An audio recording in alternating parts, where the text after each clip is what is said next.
Are you coming to the tree? They strung up a man, they say, who murdered 3. Strange things did happen here, no stranger would it be if we met at midnight in the hanging tree. Are you coming to the tree where a dead man called out for his love to flee? Strange things did happen here, no stranger would it be if we met at midnight in the hanging tree. Are you coming to the tree where I told you to run so we'd both be free?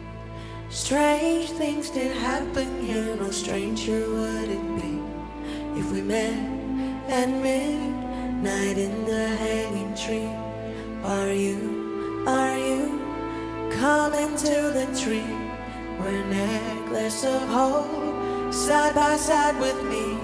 Strange things did happen here, no stranger would it be if we met at midnight in the hanging tree. Are you coming to the tree where I told you to run so we'd both be free? Strange things did happen here, no stranger would it be if we met at midnight in the hanging tree. Are you coming to the tree? They strung up a man, they say he murdered 3. Strange things did happen here, no stranger would it be if we met at midnight in the hanging tree. Are you coming to the tree where a dead man called out for his love to flee? Strange things did happen here, no stranger would it be if we met at midnight in the hanging tree.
When I was an outcast, you said I belonged.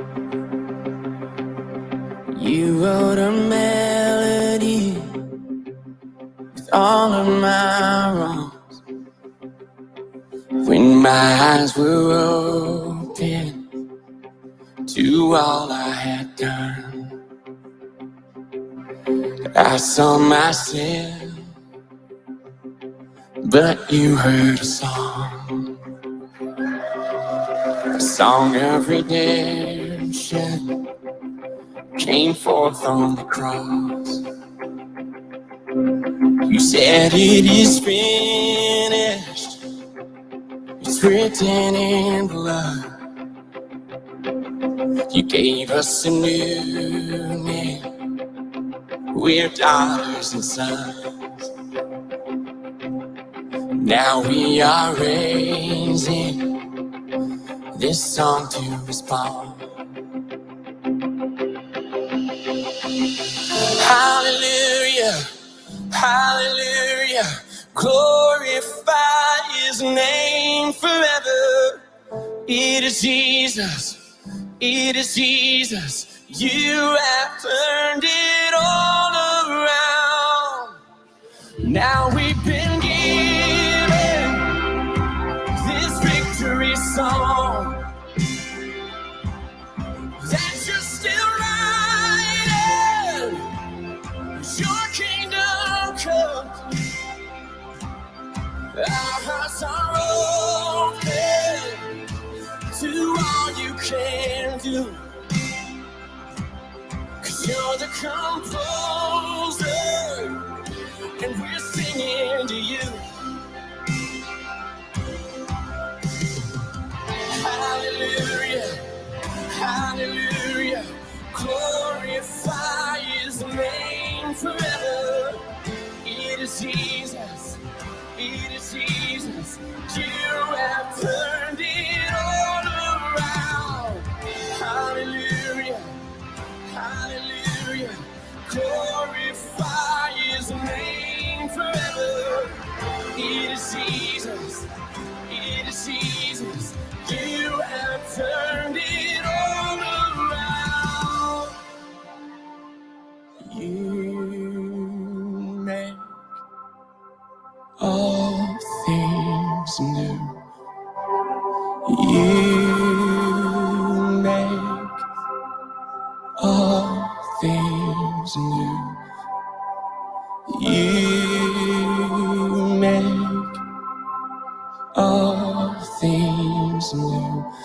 I saw my sin, but you heard a song.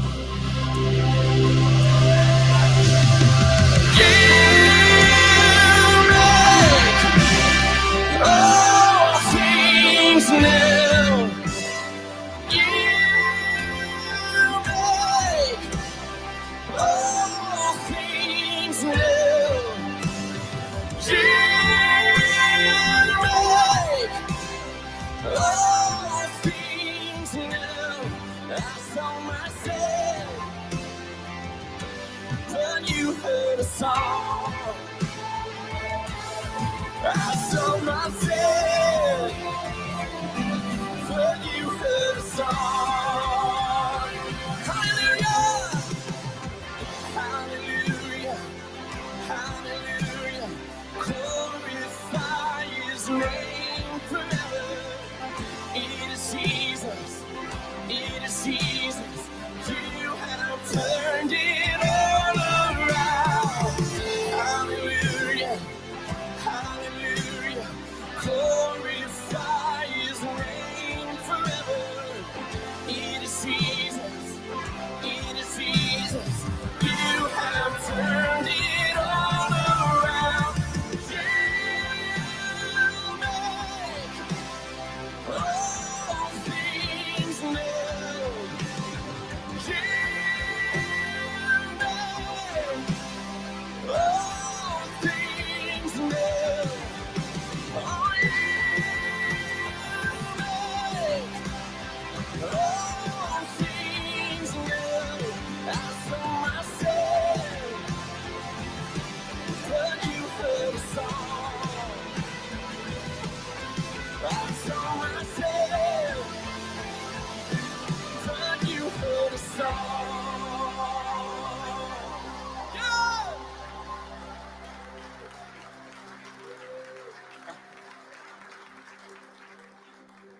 Hallelujah. Hallelujah. That was a song called Song of Redemption. You know, the one thing that God hates is lies. And no matter how small they are, and no matter how much good they are there for, I believe that because there's so much misinformation, I must pull the curtain back. Now, over the years, watching, because that's exactly what I do, is watch. I've awaited to see some redemption. As you all in all movements, that could be movements of politics, movements of unity and organizations and religion. We have infighting. Today, I'm really going to be dropping some things that are going to make a lot of people uncomfortable because they made a ton of money off of this. And they continue to perpetuate the lie. The world was told that they would be saved. The world was told that they would be able to trust that it would happen. But over eons, one thing I have learned is no matter how much someone believes they are good, they do not understand that relationship that is so profound with God.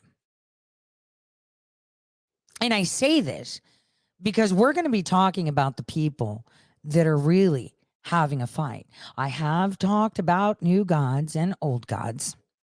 I have, over the years, tried to tickle the brains of all human beings that receive my voice so that they themselves can see. Unfortunately, I have faith in humanity, but I have faith that all of you now, today, will be adults and understand it. I'm tired of the media playing the game. I'm tired of our influencers playing the game. And now I'm just going to pull the curtain and draw it out. Because all of you have been scammed. Well, Bergie, for example, very salty guy because he just wanted in with the money, but he wasn't part of the crowd. He was not part of the crowd. And the thing that people do not understand is that most of the, let me rephrase. I embraced Patrick Bergie, hoping that he could accept that he would never get that golden passport, hoping that he would see that it is better to keep your mouth shut and watch rather than complain about wanting to get paid for helping create. And I'm going to show you exactly that. See, I've made it clear that a quantum computer can completely destroy 2048 RSA bit encryption. Because all codes and encryptions are done using trapdoor mathematical functions that I have talked about again and again. But everyone likes to talk, rubbish. Apparently, these encryption systems are unbreakable. And their security is based on just a ton of time.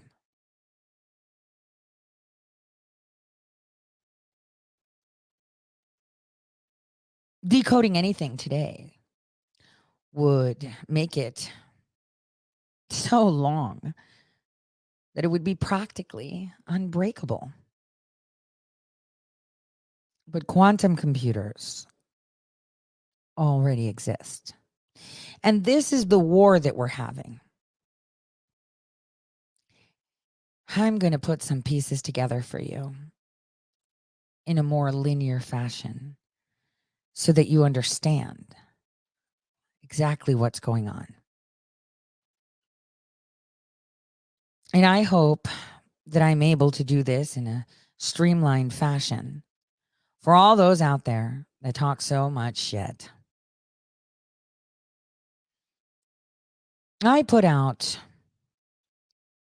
a question to my audience on Telegram and asked them, where was I based out of when I worked?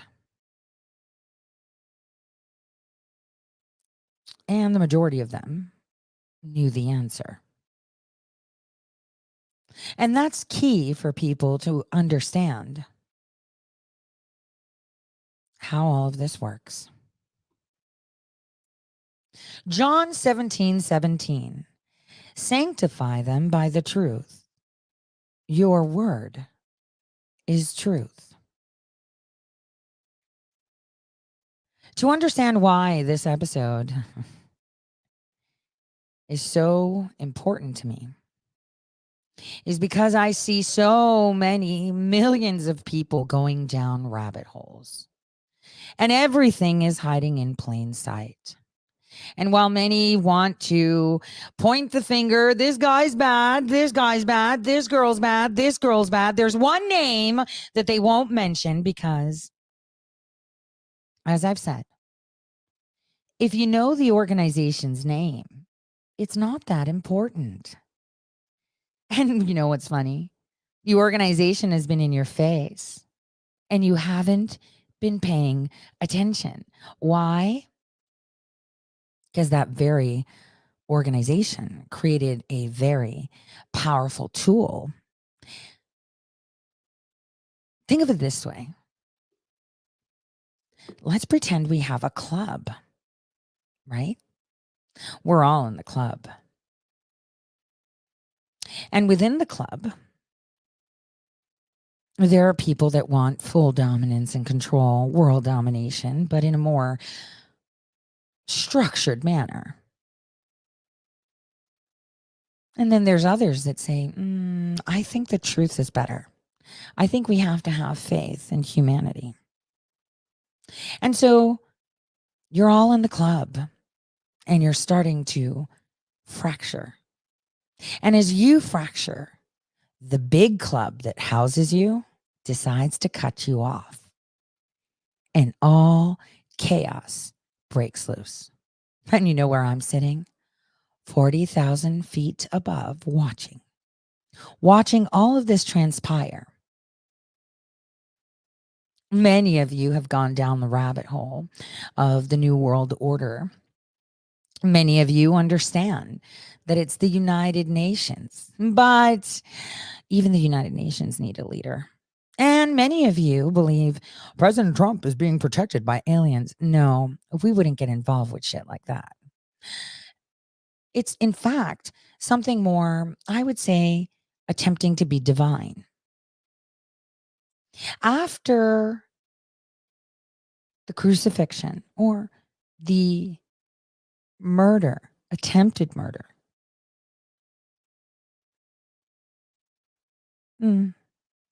let's just say 1 AD it began. We had the Manas and the Abbas, and they went. And we had these apostles go through, and they created their own orders. Their own orders. And they were all by lineage, and you guys are correct when you talk about lineage, but unfortunately you have people telling you a bunch of lies. And not because they want, not because all of them want to lie. Some of them are paid to lie. Some of them have been told a little bit about what's going on, but not the truth. So here I am ripping the Band-Aid off. There are countless times that I have said that the Vatican weaponized Christianity in order to take hold of everything. We've talked about this.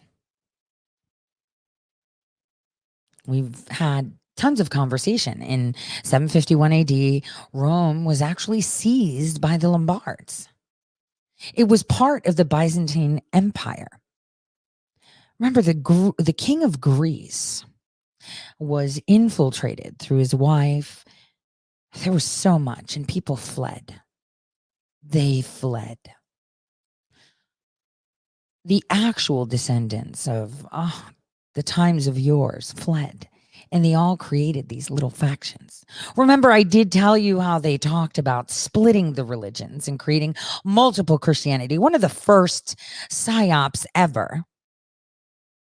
One of the first ever. But the Vatican was evil. It was in charge of everything. Off with their head. I tell you what to do. It was a great schism of 1378. 78. It was the biggest crisis ever, where the church was divided.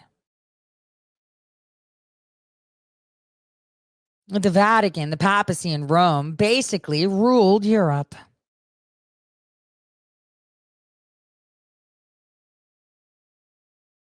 The German Emperor Charles V besieged and sacked Rome, killing thousands, leaving much of it in ruins. That was the end of the Renaissance papacy, but also the Renaissance period. Well, you know what sucks? A lot of people talk about certain, I don't know, factions. They talk about the Jesuits and the Knights of Malta and the Vatican. But what they don't understand is when you seek to be a king or control the people, it's simply evil. Truth is what's important. And in order to find your way through all of that, you have to have an intimate relationship with something that is profound. And when you see things that happen, evil that happens, you want to stop it, right? You know, like there are people, there's two sides of a coin. There are people that tell you that the Knights of Malta are benevolent, right? That they're there to feed the hungry and help. Get the fuck out of here. You guys are so organized and so rich, and you throw scraps to the people and think that that's being good. You believe that humankind requires ushering and moving along into the pen. You are so kind and gracious. Well, even in that over 1,000-year-old movement, there's a war. But unfortunately, and we can see this in the Bible, if you use deception as a mean for anything good, it's going to bite you in the ass. Now, the reason I'm doing this show is because I have people like this that are one of the people that are spreading misinformation. One of many. There's so many. Because they think, you know what? I want all of you now to just lift your right index finger and put it right in front of your nose, right? And think, can you hide by lifting your finger and putting it in front of your nose? Absolutely not. So when I interact with people like this or watch them talk or pander to the people, buy themselves buses, create platforms, and tell you how amazing they are, that's what I see. I see people lifting their finger and putting it in front of their face and pretending that they're hiding. That's insane. But guess what? Unfortunately, people have been so misled and so much misinformation is there that you can't see. So the prompt of this show is just to give you guys a bunch of truth and to give my opponent a bit of a taste of what's coming. So here is Jordan Sather, upset. General Flynn called QAnon a disinformation psyop. How could he? Let's see what General Flynn had to say. Now, I know there's a lot of people that don't like General Flynn and a lot of people that would go to war for him. Well, it's a brotherhood. You'll see what I mean. Do I believe he's evil? No. Do I believe he's good? Just as much as I am. No. I shouldn't make those comparatives. But I believe now the war within their own faction is coming to the surface. Take a listen. I raise this because it is something that I really do believe that it is some type of government campaign. Maybe it's being done by, ultra government organizations, that are working on behalf of it. But Ultra. Ultra. You heard that word. I think I've mentioned it before. Ultra. No, it's not. Well, yes, it is, because now it's moved stateside from Luxembourg. Millie Weaver outed the original one. And that was just a show. But he's correct and incorrect for the statements. But I'm going to give you full transparency now about everyone. What? General Flynn called Q a psyop full of disinformation. Well, that's because it is. All right. Who wants to talk about what's Q? Look at this face. This guy is the expert of Q. Do you want to talk about Q? Would you like to know what Q is? Would you like me to tell you what Q is? Because I can tell you what all these fuckers are pushing to you. I am so tired. Now, in order to see what Q is, we would have to ask very specific questions and have evidence, of course. You can't just say things, right? Well, I'm going to remind you of a few things. Very few things. One, I was taken out at a very young age because I had skills to work as an operator of certain computer systems that don't abide by the rules of RSA-backed technology. Now, that was housed in Luxembourg, in the heart of Europe, right under the guise of a bunch of people that you'll never know exist. Now, one might say that sounds a bit suspicious. Well, it's not, because the only way that you get some truth is to understand what you're looking at. So we talk Q. Quantum, not so much. You hear the word Pegasus flying around, right? Right? How many of you have seen, oh, look, NSO Group Technologies, it stands for Niv, Shalev, and Omri, the names of the company's founder, an Israeli tech company firm primarily for proprietary spyware, Pegasus. Get out of here. No, it's actually Q. Q is spyware. It's actually registered. Oh, you see that name there? Do you see that name? That name, Michael Lisi. Do you remember when all these thirsty Q people were like, oh my God, Q took all the IPs and stole them and took them to Florida. You remember? This is, you remember? Well, Michael Lisi is an IP god. And look at that. Trademark details. Oh, do you want to know what that actually does? It's spyware. It is literally spyware. It is spyware. Complete spyware. The goods and services is providing temporary use of non-downloadable software in the field of communication surveillance for the use in tracking law enforcement targeted individuals. Wait. So are you saying that they have been purporting and pushing spyware? Now, the problem that we have here is that people don't seem to understand that we're at war. Oh, and you know where this company is based? Huh. I should show you, because then that'll make more sense to show from what fucking authority I speak of, right? Well, before I get into that, let's talk a little bit about truth. And you know what I found? A fantastic speech. Fantastic. About truth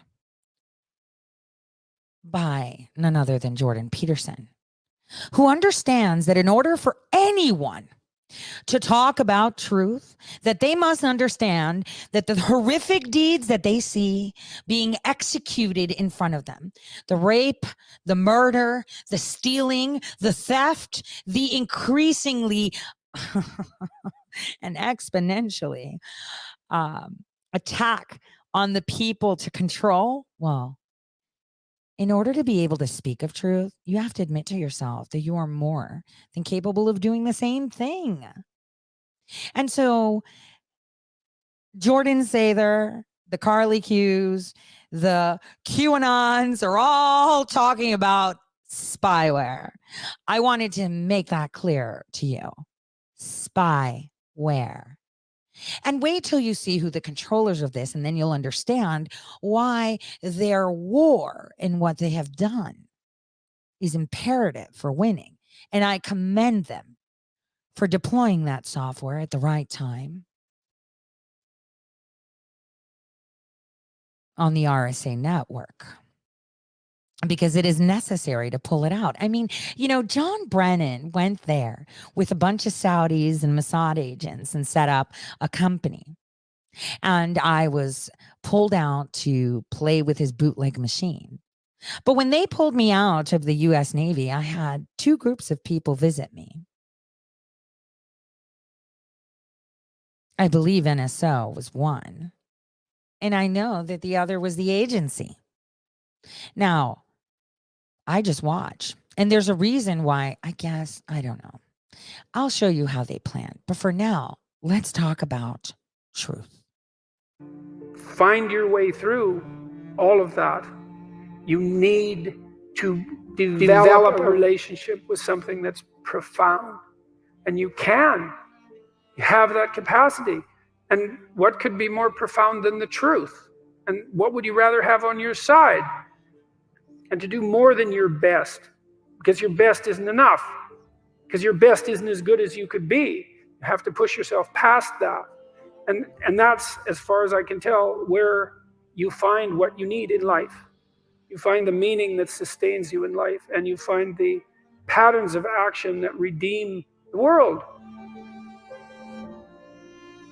Nietzsche said that you could tell much about a man's character by how much truth he could tolerate, which is very interesting. There's an idea in the great Western tradition that the truth is the way and the path of life, and that no one comes to the Father except through the truth. And I believe that to be the case, because I don't think that you can manifest who you are without the truth. And so I think it's literally and metaphorically true that the pathway to who you could be if you were completely who you were is through the truth. And so the truth does set you free, but the problem is that it destroys everything that isn't worthy in you as it sets you free. And that's a process of burning. And it's painful, because you cling to what you shouldn't be, partly out of pride and partly out of ignorance and partly out of laziness.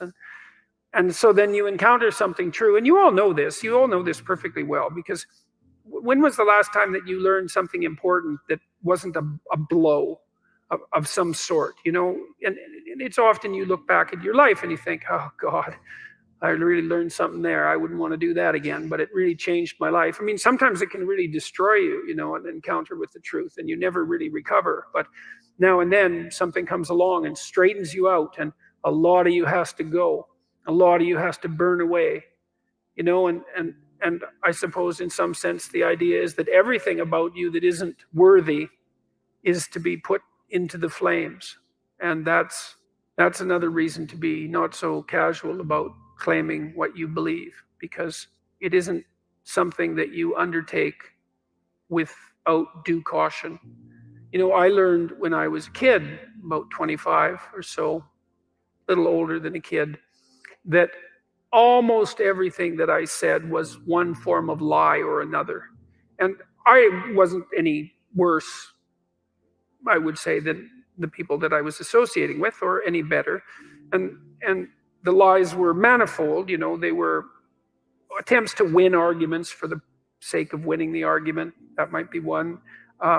Attempts to indicate my intellectual prowess when there were competitions of that sort. Maybe just the sheer pleasure of engaging in an intellectual argument and winning. My inability to distinguish between ideas that I had read and incorporated because I had read, but hadn't realized that I hadn't yet earned the right to use, all of that. And, I had this experience that lasted a long time. Well, I would say it's really never gone away. that, and I think this was the awakening of my conscience, essentially. This voice, for lack of a better word, made itself manifest inside me, and it said every time I said something that wasn't true, and that's usually what it said. That's not true. You don't believe that. Or there was a sensation that was associated with it. I don't think this is that uncommon, you know. I asked my psychology classes for many years in a row if they had an experience, this experience, that they had a voice in their head, let's say, it's a metaphor, or a feeling that communicated to them when they were about to do something wrong. And it was universally the case that people agreed with one of those statements or another. And the other thing I would ask is, well, do you always listen to it? And of course, the answer to that was definitely no. Well, you know, I learned that so much of what I was doing was false. And I think I learned this. See, there was a reason that this came to me so clearly. I was trying to understand why people did terrible things. And I was really concentrating on the terrible, terrible things that people do. And I was interested in Auschwitz, for example, and not as a political phenomenon, but as a psychological phenomenon. I was curious about how you could be an Auschwitz guard. And I wasn't really curious about how you could be one, because, well, you could be one, that, of course. I was more curious about how I could be one, being such a good person as I thought I was. But I also knew that many people did many terrible things during the 20th century, and the idea that I was somehow better than them, or that I should assume a priori that I was better than them, and that I wouldn't have made the same choices or worse had I been in the same situation, was a very, very, very dangerous supposition. And that we really needed to understand why it happened, and that perhaps we could go deep enough in that understanding, which is, I think, what happens when you go deep into understanding, so that you could stop it. Because if you understand a problem, maybe you can solve it. You know, and at least in part, I came to believe that the problem was, as Solzhenitsyn said, that the problem is that the line between good and evil runs down every human heart. And I was reading Jung at the same time, you know, and he believed that the human soul was a tree whose roots grew all the way to hell, and believed also that in the full investigation of the shadow, which was the dark side of the human psyche, was that it was bottomless, essentially, that it was like an experience of hell. And that also struck me as true. And that the way to stop those sorts of things from happening was to stop yourself from being the sort of person who would do it, who would even start to do it. Because the other thing you learn when you learn about atrocities of that sort, for me, it was a matter of understanding that the way to stop such things from happening, the way to remember properly, is to understand that you could do it, that you could do those terrible things, because the people who did them were like you. And that the way out of that is to stop being like that. And the way you stop being like that is by ceasing to tell yourself lies that you don't believe in, and that you know you shouldn't act out. And, you know, and that's made a huge difference in my life, for better or for worse. I mean, it was very uncanny experience, I would say, because it's very discombobulating to experience yourself as fragmented enough so that much of what you do and say is actually false. It's a lot of work to clean that up, a lot. But the consequences are, in principle, worthwhile. And so that was part of what drove me towards clinical psychology, saying away from political science and law and from politics in general, because I started to believe that, and I think this is the great Western idea, the proper route forward for the redemption of the individual and for mankind as a whole is as a consequence of the redemption of each individual. And I truly believe that. And I believe that that occurs as a consequence of adherence to the truth and Adherence to the truth. We are duplicit beings. When we acknowledge that we can do evil, so can I. There are so many. I'm so good. I would never. No, yes. Yes, yes, you can. As I stated when I had that dinner at that fantastic new place that popped up in Cleveland with my lawyer, one of my lawyers, I watched and I thought, oh my gosh, that woman right now is pregnant. You couldn't see she was pregnant, I guess. And I said, she's going to have a child and she is okay with committing atrocities and watching people die and get killed, because then her child will be in a better place because this is what she believes. And this is the problem we have. QAnon, conspiracy theory. It's not, it's software. AKA, they call it Pegasus. It's damn software. Okay. And there's not one person behind it, it is many. And you've heard them and you've watched them and they've told you who the owner of it is. I mean, even on Truth, Cash clearly tweeted out, oh, look, what could I be doing with Q's Hearus? Yeah. So it's right there. All of you refuse to see the truth. We are at war and they are using tools of war for good and evil. I disagree with using tools of war in general.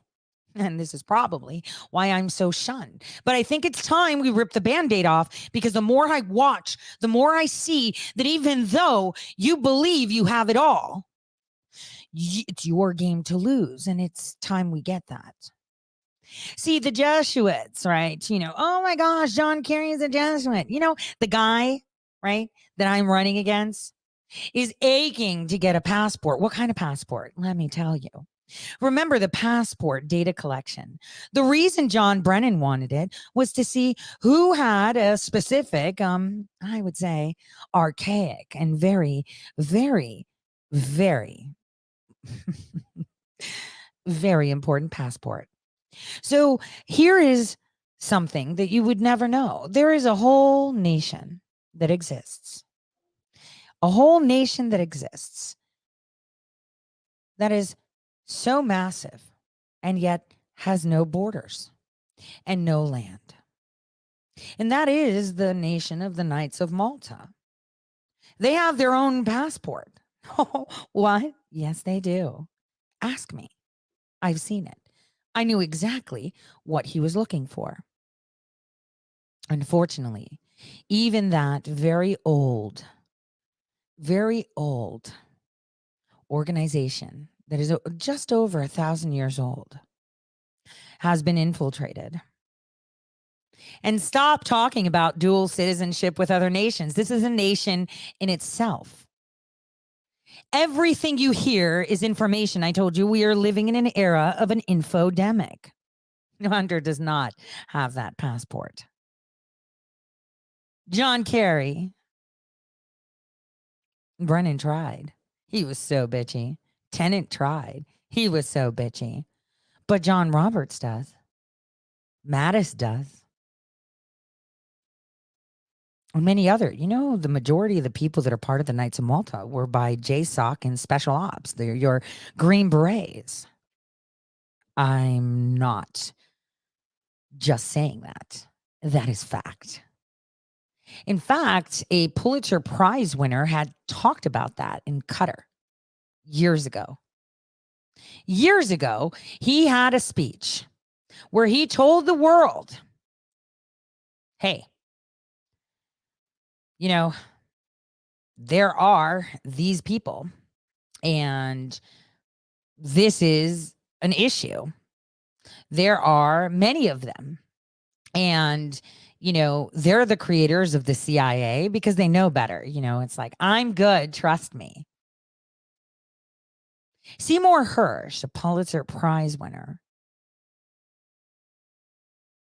was talking and He explained why America can't change. He told the world, and I'm telling the world now. All of these people you follow that tell you that, hey, Q is going to save the day. Q is software. The operators of that software are the Knights of Malta. Now, are they all bad? Not really. But they think that they know better. And this is why this has been deployed. Who are the Knights of Malta? Well, I mean, I could show you. And you've listened to them and they speak reason, but unfortunately, we do not need this anymore. Let's rip the Band-Aid off. The people are ready for this because we're allowing the media to call it a conspiracy when it's fact. How the heck is this a conspiracy? President Reagan was there for their 900th birthday. Their 900th. So there. So there, the discrepancy. Everyone believes they're 900, almost 1,000 years old. And let's just listen to the speech. How's that?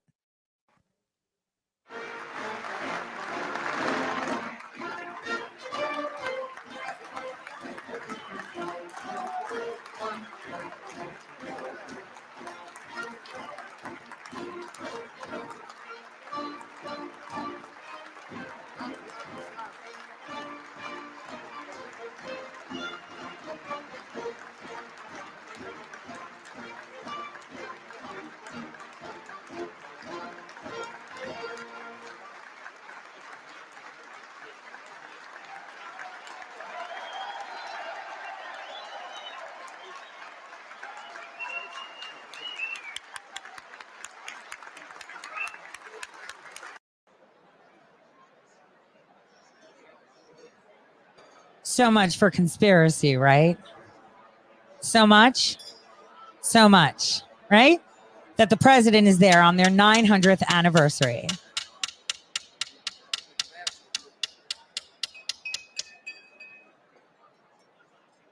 Ladies and gentlemen, welcome to the 900th anniversary of the Sovereign Military Order of Malta and the 62nd annual dinner of the American Association.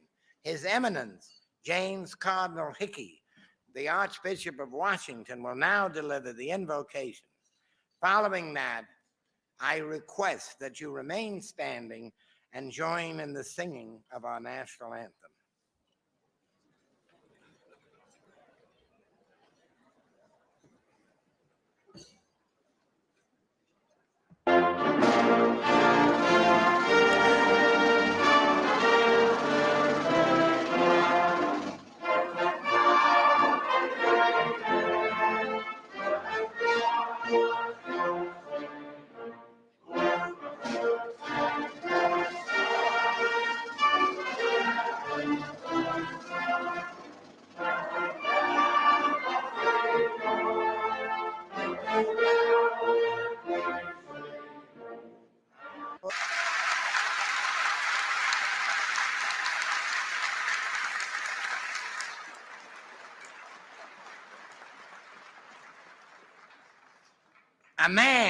A man whose faith in America has reflected and restored our own.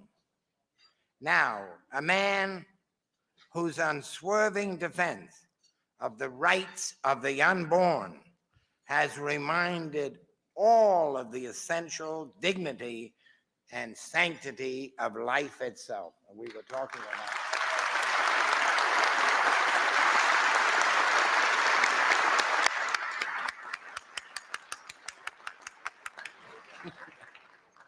Since pictures speak much louder than words, and to commemorate this very special occasion, we have prepared a 5-minute visual tribute to our honoree, which we would like to show to you at this time.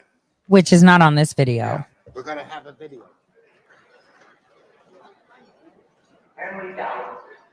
Ethiopia.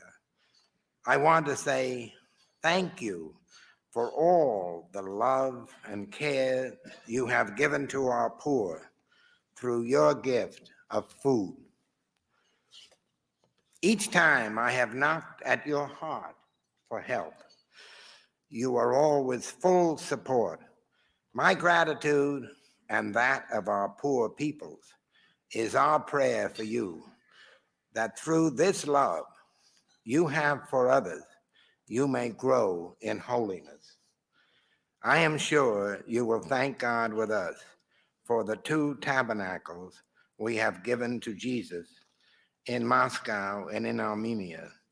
I always feel God uses us, our nothingness, to show his greatness. So pray for us that we not spoil God's work, but that we may continue with great love. Let us pray. God bless you, Mother Teresa.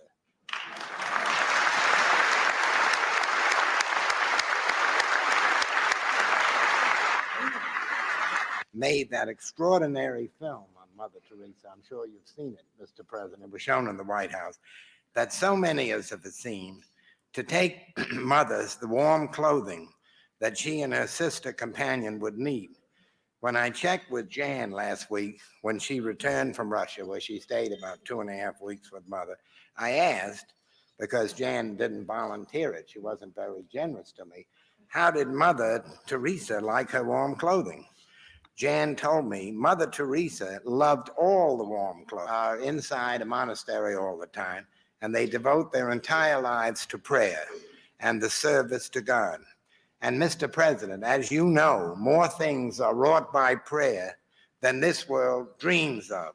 Now, the scroll says that you and Mrs. Reagan will enjoy the benefit of the monks' prayers day after day through your lives and forever. Prayers that you will both be with our Lord forever. And that's where we want you to be when the time comes, with our Lord forever.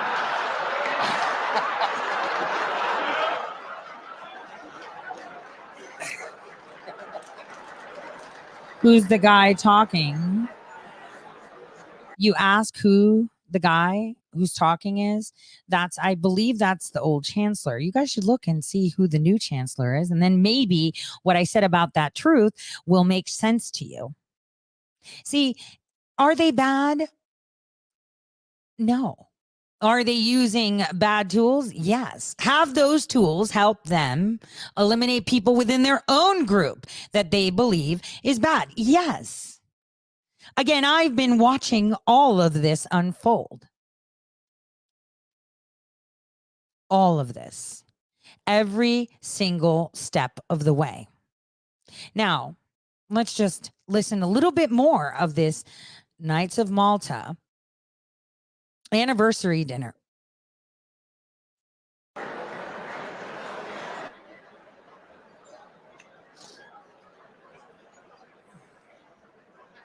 This is the kind of a gift, Mr. President, that I want to get when I retire, because I will need them a lot more than you. I need these prayers. Going back to that beautiful film, everybody here has a copy of that film at each of your places, so that we can all remind ourselves of how great our president is. Also at your place is a wonderful book that was put out last week called Grinning with the Gipper. Humor is the best balancing force that any of us can have to retain our judgment in times of crisis. And no man does that any better than our great president. For instance, as you will see from the book, discussing the rebates sent to taxpayers while he was governor of California, President Reagan said, I remember the 3rd time we did that, a longtime senator, state senator, came into my office one day outraged about our giving that money back to the people. And he said that he considered giving that money back to the people an unnecessary expenditure of public funds. And that's true. The next one is political, but I think you'll like it. The president said, there are some things that are current today and sweeping the country that I haven't had time to get. We recall that 8 years ago and long before, you made clear statements that some things are good and right and some things are wrong, very wrong, and you made a very clear judgment. In a time of moral uncertainty, you reminded the nation that morality binds us, that morality observed creates a great people, that a morality... Thank you so very much. Peter Grace has the shortest memory of any man I know. And when he departs from the text, it's usually chaos. Immediately after Mass today, which was just a few hours ago, he told me that was the greatest homily he had ever heard in his entire life. 3 hours later, it's the greatest homily he's heard in years. If I see him for breakfast tomorrow morning, he'll probably ask me, "What were you doing yesterday afternoon?"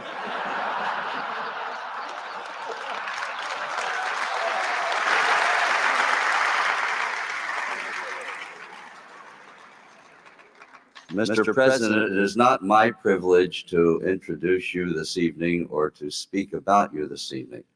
On the only occasion on which we are on this dais together, we experienced a minor disaster. It was rather catastrophic for you. It was only minor for me. Everyone had come up to the table. This was at the Al Smith dinner. Everyone had come up to the table. The President and I arrived. Mr. President, I regard it as a special and happy occasion, this meeting between us, the holder of supreme authority in your great nation, who's defended and is defending the principles of democracy and of man's freedom, and the head of an order which has placed its sovereignty at the service of the poor and the suffering, and so of freedom from want. This meeting is taking place at the moment when you're about to conclude your long and distinguished period of service. Conscious and proud of having ensured. So you guys can see the rest of the video at the Reagan Library. Now, are they bad? Because I see people listening to what other clowns are telling them, like this idiot, because I want you guys to listen carefully to what General Flynn said, because they're all freaking out. I want you to listen carefully to what he said, because these people are going to lose all their money come today, because I'm tired of this BS. We need not hide. This is a war. And so this guy who's selling you all these t-shirts and tells you how amazing he is with all his little QAnon groups, which are talking about a damn PSYOP software, what you are told is Pegasus, right? We're at war. And I believe, from what I observe, that the Knights of Malta within themselves, after being dissolved by the Pope, yes, the Pope has dissolved them to take away their sovereignty as an independent army above that of the United Nations. And then here is where I always had a problem. As I would watch all of this unfold, I would think, you're giving food, but you're allowing them to go in and rape. You're giving food and water, but then you're allowing others to pillage. You're creating more factions, and you serve the Vatican, which is the head of the snake. You know, a lot of people are like, my God is this, and my God is that. Well, I'm an Orthodox Christian. I am a historical Christian, and I stick to that. I don't do edits. Now, listen to what he says, Mr. Authority on Q, or who else, those, and the Matrix and Shady Group. They're all talking about Pegasus, aka Q, right? Right? I say, oh, look, they stole all the OPs and they took them down to Florida. Dude, again, this is one of the biggest sting operations you have ever seen. And right now it's about to fall apart because they themselves have been infiltrated.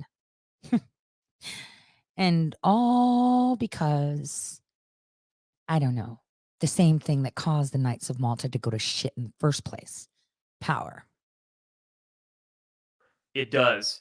Trump in a rally a week or two back using a song called Where We Go One, We Go All as his background tune. And then he was retruthing obvious Q fans last week, even getting a Q drop to show up in his Truth Social timeline. Mainstream media got super triggered, had a field day with that one. Yeah. And that's because, that tool, right? That software helped wake people up, you loser. There are so many operators of that. This is how dumb they think you are. This is why this needs to go far and wide. This is why it needs to go far and wide. All you need to do is dig in. Wait, let me show you how this is a sting operation. Hold on. Hold my boba tea. So we're talking about all this Russia collusion, right? They have been set up so hard that the media is going to fall on their ass. Here's behind the curtain, you guys. Now, I just want you to take a look at the names, and I want you to go to the bottom of the list. So this is the IP guy. Here's your IP guy, right? What's this? Holy shit. Okay. What? Okay. See, people are not paying attention. And so all of you have been psyoped. The left, the right, the middle, people around the world. And, Tory's a shill. No, Tory knows everything. And it's about time I put it out. I'm tired of the media calling it, it's like the New York Times coming at me, you're QAnon. How the fuck do I follow software? Instead, I just said, is that a religion? And I said that on purpose. I have filed that in court. My interactions with the New York Times, is it a religion? No, it's not, you loser. But it's backed by a religion, yes. And it's people that are very religious that are backing it, yes. Okay. Yes. So this is the sting operation. And they have all been caught. And everyone has been psyoped. Every single one of them. While people are like, you talk to him. General Flynn is bad. Why is he bad? Who are you to determine who's bad? Oh, this guy's bad. Who are you to determine who's bad? And then you have people like this in the Matrix and Groove. They're not, listen, it's message over messenger, right? Well, this message is stupid. And so are many others. The Tracy Beans, the Brian Cates that want to play, fiddly daddly, right? You don't know Jack. And I'll show you why. The infiltration into the New World Order began a long time ago. It all has to do with lineage. I've spoken about this many, many times.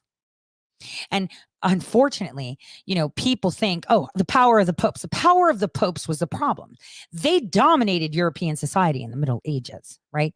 In the early Middle Ages, the nobles and the knights held power. However, as time passed, power shifted to popes and kings. This is why we had a King James version of the Bible. And this is why the Pope was the one they would send a letter to ask for assistance.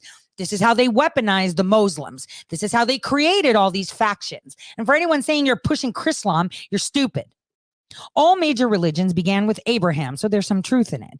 And all the Bible, the Quran, and the Torah are historical documents. And clearly right now, all of us are writing the new historical document for generations to come.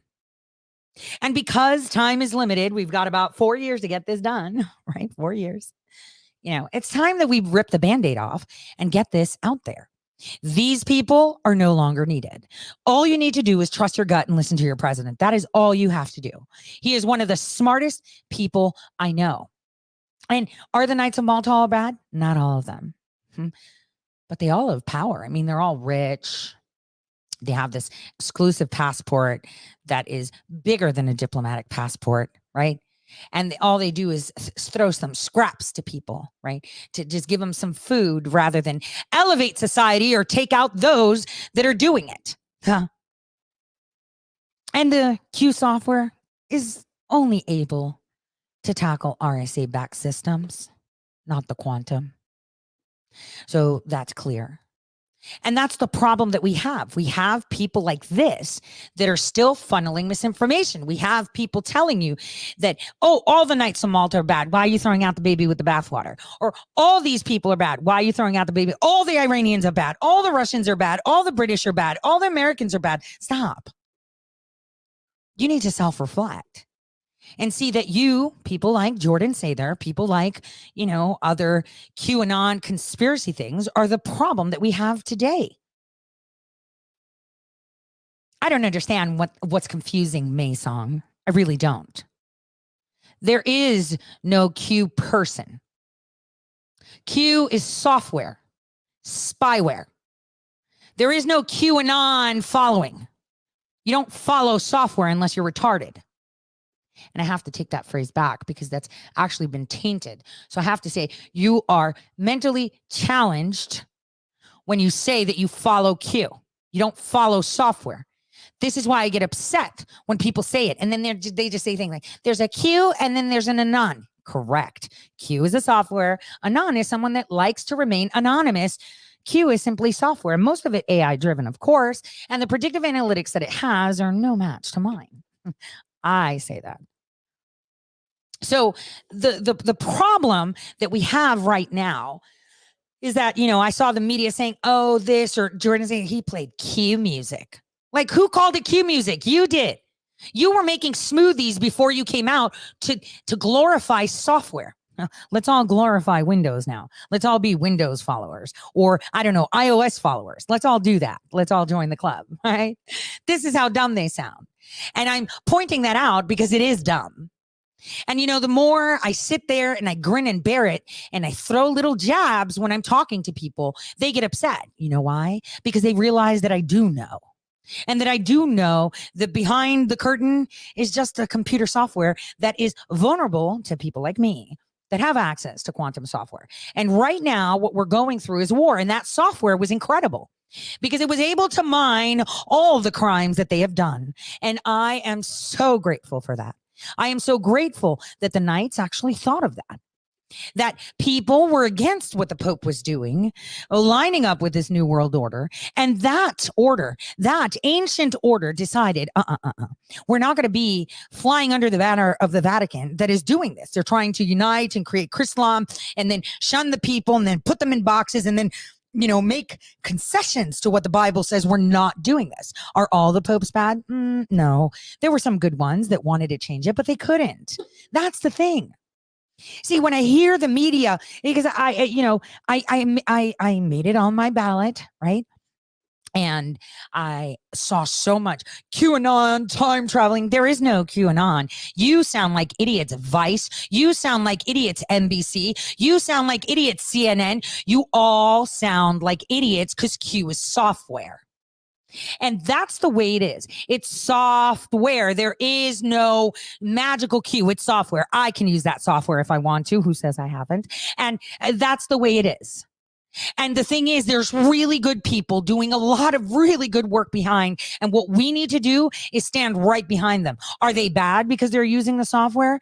Not really, because it's not intended for evil. It is intended for good. Do I approve myself? And I am no one to approve or deny, right? But me, I say no. Truth is the best disinfectant. You don't have to drag it out clandestine manners. You could just say it. The Bible is the best path of coming out of any war.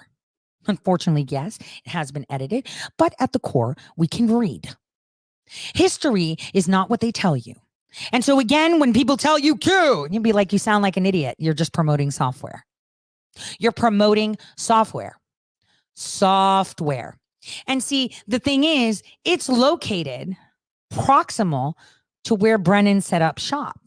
Global Strategies, Global Security Group, now called, get this, Ultra Tech. This is why I don't like Ultra MAGA, because Ultra Tech is now the new name of this group, clandestine group, another faction of the Knights of Malta, the ones that want full and unfettered control, not the good guys. And I say good guys with air quotes, because I do not believe that we should be using psychological operations in order to bring out the truth. So those have now Damascene Group, and you should watch Millie Weaver's video, because when she put that video, GCHQ disconnected, GCHQ took their whole website down. And now you see that Size and DHS are partnering with GCHQ. New World Order, anyone thinks?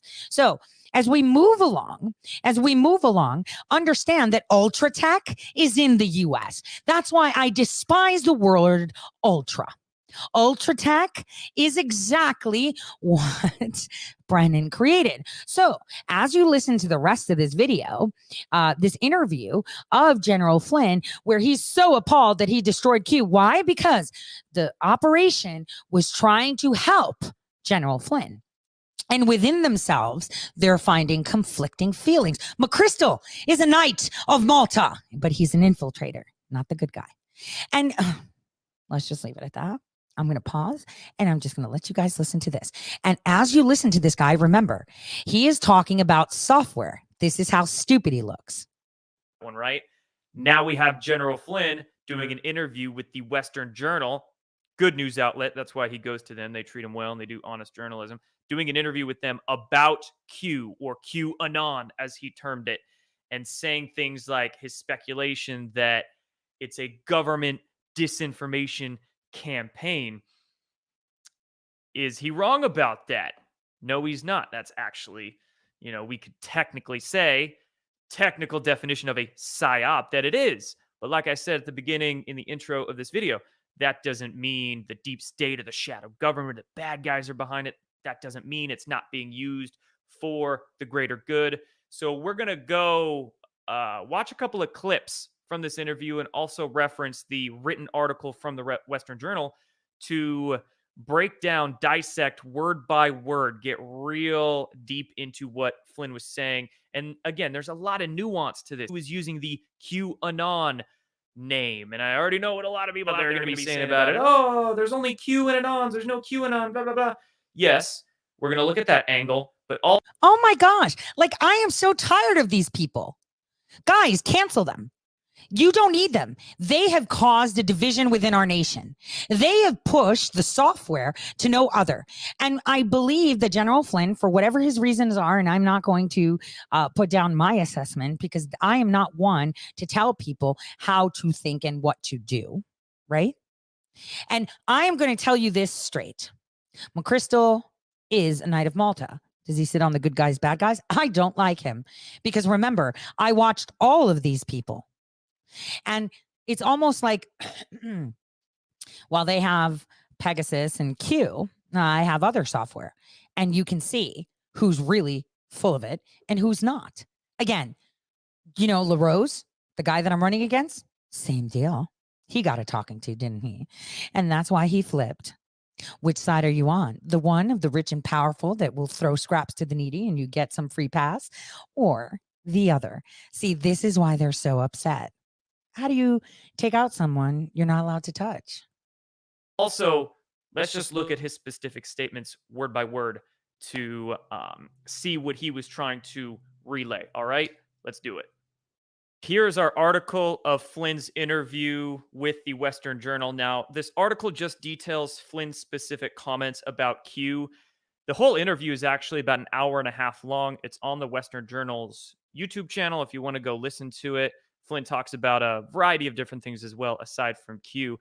But we're going to take a look at his specific comments on Q, or QAnon. So the first part I want to discuss is Flynn's statements about him believing that Q is some type of government campaign. And he says maybe it's being done by ultra government organizations, that are working on behalf of it, even saying that his speculation is that Q was started by the government and then bifurcated or moved to some quasi-governmental groups or organizations to run the thing. And I've said this before. This is something that I can see our government, and they're going to go crazy on this, but I can see our government, somewhere at some level putting something like this together, but bifurcating it from the government and turning it over to another body, right? Q being a government campaign. Well, let's have a little think here. Q was initiated October 28th, 2017. Who was the president at that point in time? It was Donald J. Trump. So to say if Q was started by the government, is that a bad thing? Not necessarily, being that the folks in government... Okay, that's a lie. That's a lie. That's a lie, Jordan. That's a lie. Q was actually created right after General Flynn's team was the one responsible for going after Assange. He was responsible for it. And no one can say any different. And Snowden, his team was in charge. Now, does that mean that he tried to attack Assange? Not really, because just like I put myself onto missions, right, to be able to control the situation and see the information that's coming through. So that's not necessarily that he was attacking him, right? But it is necessarily done in order to collect information and see what they're going to do. That's how we knew that they wanted to kill him. So we should thank General Flynn for protecting him by being in the middle of it. So for anyone saying, well, he did this, he did that, you know what he did? He had people like Cassandra Fairbanks and other assets that he hired in the media. Jack Posobiec is an infiltrator. He should not be awarded any medals. I say that clear.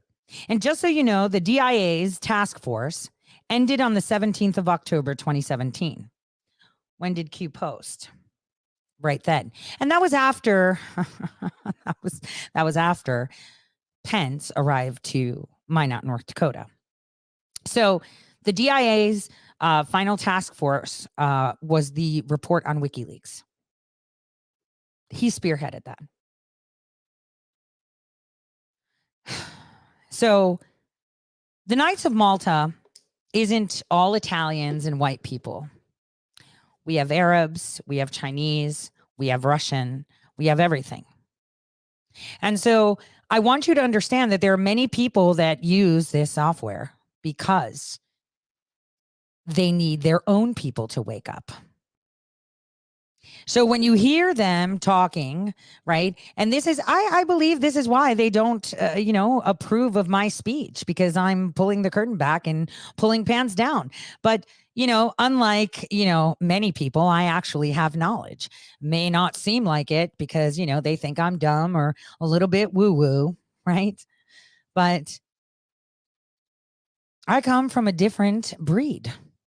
Let me show you the first infiltration. Introduce you to my relatives. Let's see. Let's go. It's so pertinent right now. Theirs was one of the greatest partnerships. Understated, naturally, but more than once the Queen acknowledged she could not have done it without him. In recent years, the Duke of Edinburgh had retired from official duties, so his arrival at Harry and Meghan's wedding was a rare public appearance. Prince Philippos of Greece was born into a royal family on the run from revolution. He was 7 years old when he was sent away to be schooled in Great Britain, and he never again lived with his parents. Philippos became Philip. At Naval College, as storm clouds grew on the eve of war, there was a visit by the king. Philip was tasked with escorting a young princess who took a rather big shine to him. In the war, Philip fought with distinction as a young officer in the Royal Navy's Mediterranean Fleet. All the time he was corresponding with Elizabeth, and in 1947 they became engaged. The king and his courtiers weren't keen, but Princess Elizabeth had decided. The royal wedding enchanted the nation and the world. They tend to do that. As their family grew, these were the happiest of years. The death of the king changed everything. Princess Elizabeth became queen at the age of 25. The Duke of Edinburgh pledged himself to a lifetime of supporting his wife, and behind the smiles, he knew that his career in the Navy was finished. I think it did rankle with him. He would have been a very successful man in the Navy. He'd have gone right to the top, according to people who knew him at the time. Instead, he had to find a range of roles that would be stimulating and interesting to him, and he did. Wild plants of our world are in just as great danger as the wild animals. He championed causes way ahead of their time, like conservation. And his lasting legacy is the Duke of Edinburgh's award, which to date has inspired and rewarded more than 6 million young people. The Duke loved sport, including sailing. When the Queen banned him from playing polo, he took up another dangerous pastime, carriage driving, a sport he helped to revive. His wide-ranging passions were witnessed by Martin Palmer, who worked with the Duke for more than 30 years at the Alliance of Religions and Conservation. I can honestly say he was the best of mates. He was funny, he was supportive, he was generous, and if it wasn't a bad day, he was willing to go places and do things I don't think many other people would do. No, I shall miss him hugely. The image of the stiff upper-lipped Iron Duke was unfair. He didn't give evidence at the inquest into the death of Princess Diana, but released touching correspondence between them. It made clear they were close, and that Philip strove to save the marriage of Charles and Diana. As with many grandparents, the Duke's relationship with William and Harry was more tender. He and the Queen protected them in the days after their mother's death, and he persuaded William to be part of the cortege with the words, "If I walk, will you walk with me?" Naturally, in recent years, his health was a cause for concern. The biggest scare was over the Christmas of 2011. You're doing better. The 90-year-old Duke suffered a blocked artery.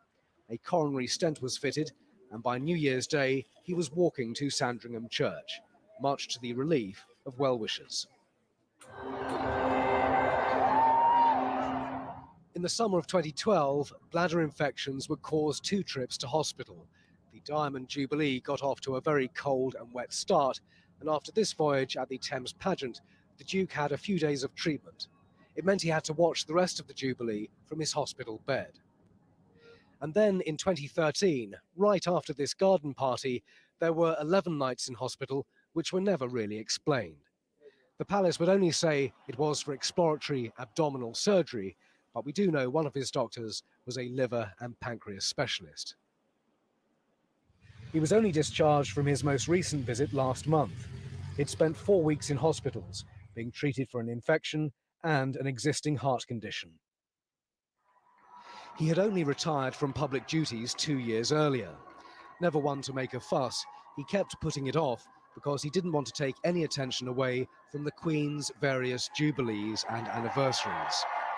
On the day of the announcement, a guest at a reception at St James's Palace said he was sorry to hear he was standing down. I'm sorry to hear you standing down. I can't stand up much longer, was the reply. The Duke's final public engagement before retirement was in August 2017, in the pouring rain at Buckingham Palace.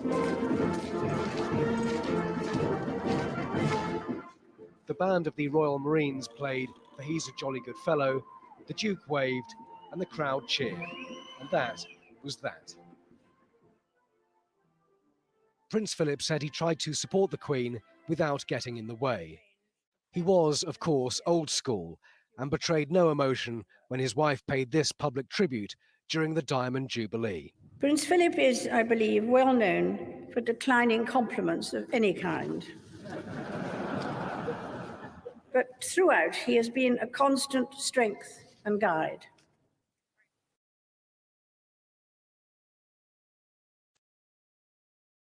And that is who the prince is. Left his family during the revolution and never went back.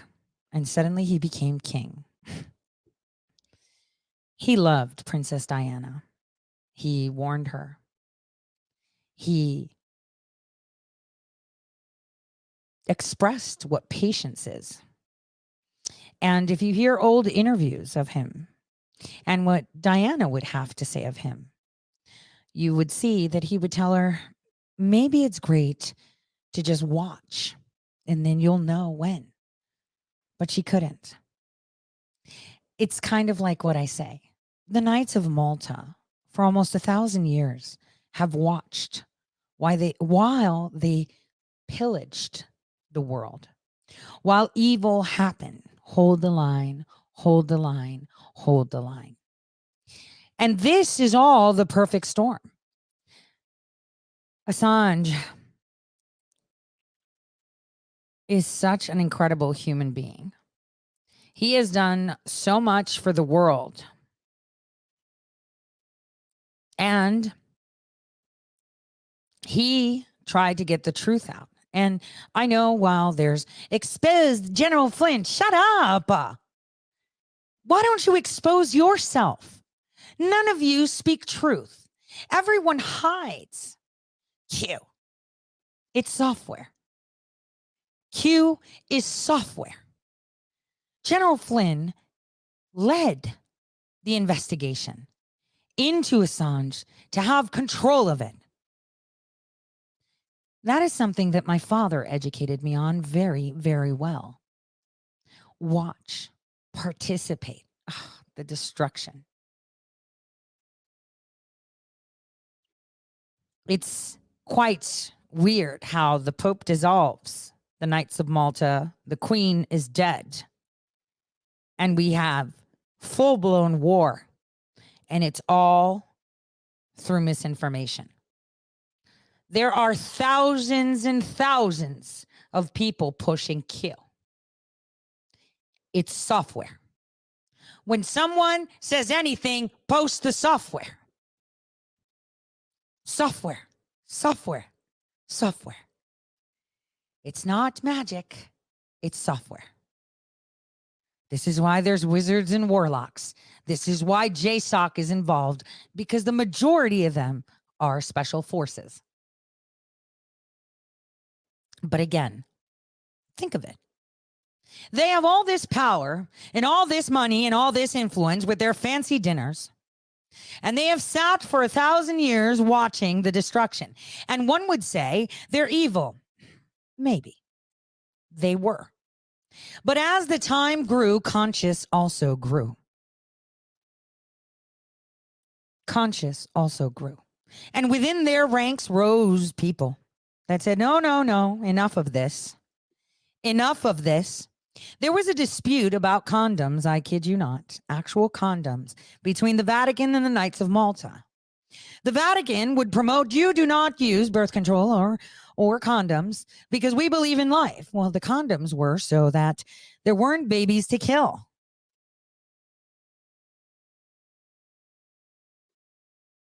All you have to do is search it up. It's not magic. It's all in front of you, and you have people calling it a conspiracy theory. Conspiracy theory?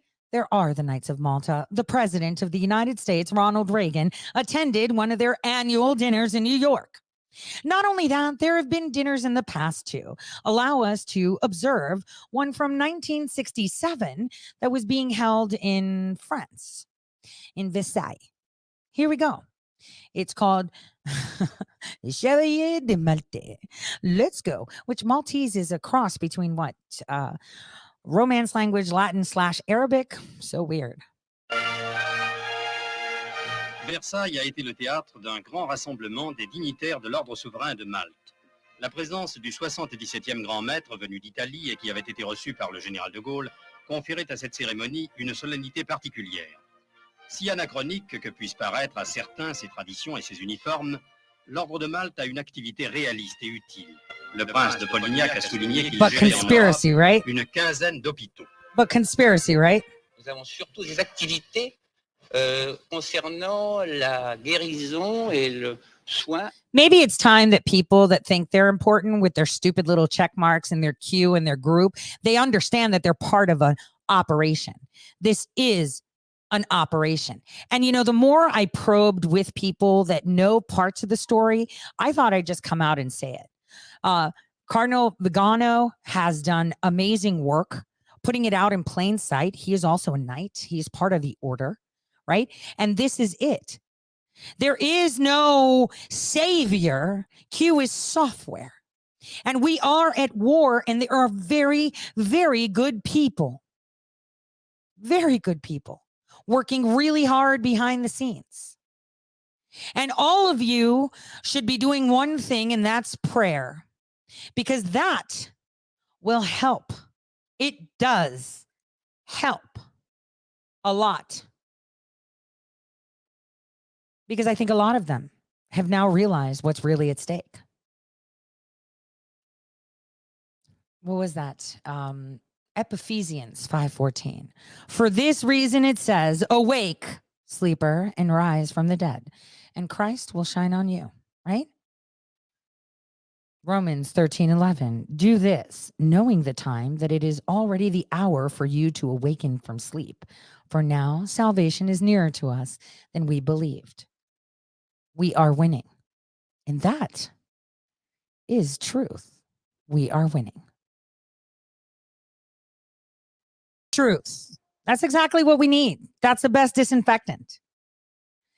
I'm so tired of the infighting because this is such a compartmentalized operation, right?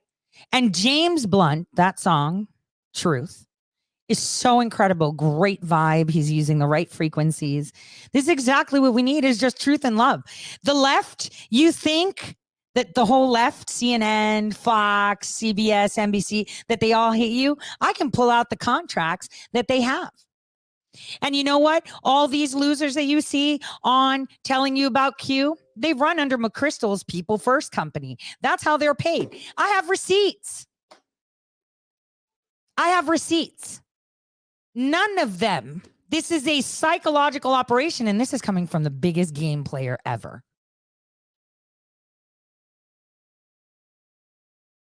Truth is so easy. We need to back them. We need to support them. We need to stand. And every time they talk about Q, say, remove it, dude. It's just software. Stop with the hopium. Stop with the rubbish. I gave it all to you in this video, in this podcast. It is software. And now let's continue what that loser, Jordan Sather, was trying to save when General Flynn is trying to explain. And, who do you trust, Tori? I trust God. And nothing will come to me that he does not allow. I want you to remember that. And if all of you had the same faith, you would understand that. I can't explain it in any other way. This is the truth. This is the unfettered truth. We are at war on a global scale. And like I said, it is one of the biggest sting operations. Would you like me to show you that once more? Would you like to see how it's a sting operation? I will ask you this question, and I'll wait. Please advise me on who the players are on the Russia hoax. 2 names, both Russian. I want you to explain the names. One's a patriot, one is not. Patriot, meaning patriot not just for America, but for the world. I want you to think, because like I said, there's a ton of them. They're in every single denomination of faith and legion of country. The Knights of Malta is a nation with no borders. Hirsch told us. All right, so let me look at the chat because it's delayed. Who are the 2 names that you hear a lot about in regards to the Russia hoax? I want to see. Who are the 2 names that you see? The 2 Russian players, and it's not Putin. Pay attention. We're talking about 2 Russians that are on there. The daughter of Oleg Deripaska. I didn't mention a lot, right? Right? Well, here. Sting operation, you guys. So, when I want you to look at this very carefully. Remember how I said I was always part of the silent circle? Silent circle technologies.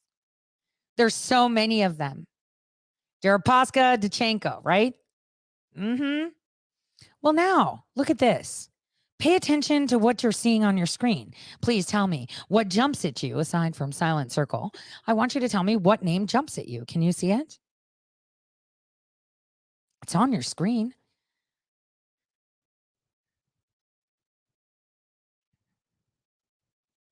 Thank you.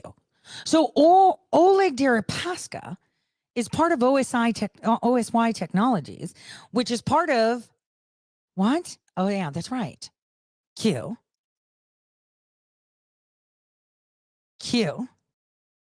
Which is part of the Knights of Malta. They're fighting for us. They are literally fighting for us. Let me see if I can zoom in. They're fighting for us.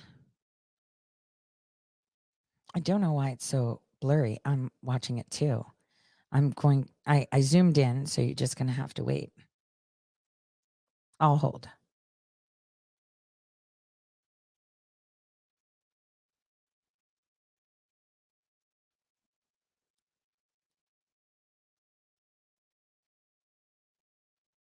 Oh, wow. I think that it's being censored. Let me drop the link in Telegram. Here is the fuzzy screen. Can you see the op? Sting, you win. So, like so much misinformation, these black pillars. Oh, I'm like cicada. And I know you work for the wrong side, loser. You're not the good guys. You're wrong. Bergie, you're on the wrong side. All of you are on the wrong side. See, this is why, because it's so compartmentalized, yet Tory gets to see it all and talk about it all. Again, it's about truth. And right now, we need to look at the truth. It's coming. And like the users of that software said, the truth is disgusting. And I believe it took almost 1,000 years to ensure that people within the Knights and the ranks were good. They all saw it. We all have money, yet we are not doing too much good. We're feeding, but then they come in and pillage. We're saving, yet they rape 10 more. What's the point of saving one when 10 die? Everyone is fighting. Everyone is trying. And the problem that we have today is that we have all these stupid little accounts telling you about Q. It's software. And there's really good people behind it. And they've been infiltrated too, hence why I'm speaking. That's the problem that we have right now. Our president is well insulated. He is protected very well, not by aliens, because we don't get involved with that shit, okay? But he is protected. He is protected. And people need to wake up. The truth is there. And anyone that refuses to look is a problem. Expose General Flynn. Expose him for what? That he made sure that he led the investigation into Assange in order to protect him? They should be concerned about the other agencies that are penetrating. Oh, I want to help. No. It was the other agencies that monitored everything in the Ecuadorian embassy. For example, Cassandra Fairbanks, double agent, right there. Feds, the federal government has all walks of life. The Jesuits, that's conspiracy. No, it's not. Not when your presidents have dinner with these people. Not when it's out in the open and they have passports that are above all. Truth makes everything make sense. And even the Bible talks about waking up, and the Quran and the Torah. Remember, like the Abraham Accords, the president said it. All religions started from one point of our origin. The problem we have is that there is so much sequestering when, you know what? Open up the floodgates and let it go. Let the people see. Yes, it's dangerous. Yes, it's this. Yes, it's that. Yes, your food. Yes, your water. Yes, chemicals. Yes, fake ass disease. Yes, data collection. Old gods versus new gods. And the old gods, The Pope is trying to revamp himself to the new gods. This is why they broke ranks. It's not something new. The first psyop was religion. They took hold of Christianity and weaponized it. Now let's listen to what Sather explains away. It's a really important piece so you understand just how rubbish they are. And what they were scared of is that I was going to say this earlier. I didn't have to. I'd rather you attack me and make money off of attacking me so you fall even harder. Because if one person is loyal to their nation, that I can speak for is myself. And that's the way it is. You, my friend, are loyal to the dollar. At that time, opposed to, say, for instance, now, right, with the Biden administration in, well, that means there could have been good guys in the government running the Q-op. And then I find Flynn's statements about the bifurcation very intriguing because maybe that's true. Maybe it was initiated by one group and then moved to another group, or initiated in one program and then moved to some sort of other program, still run by the same folks, but moved elsewhere. Who the heck knows? Oh, I did. And you called me a shill and a grifter. You know what grifting means? Saying shit like this as if you're speaking from a point of authority. You know nothing. Right? You know nothing. I had said that back in 2019 and in 2020 and in 2018. There were hijacks, and obviously the Knights were taking a look into it to figure it out. So now you're saying that it was bifurcated? No, it was trifurcated. One of the voices is very distinct. The one that was trying to put them all back into place, because you had three voices: the good, the bad, and the person saying, hey, good guys, you're really screwing up right now. Good guys, you're really screwing up right now. And the thing is, the little guys, like the memers, right, aren't allowed to know this stuff, right? Are not allowed to know this stuff. All of them are not allowed to know this stuff. Period. They don't have the clearance for it. Okay? Not even cosmic clearance that NATO hands out lets you see this shit. So when you define grifter, grifting means that you're just doing something and just skirting along. How am I skirting along? I have given the people tools. I have shown them how to use their government tools available to them, right?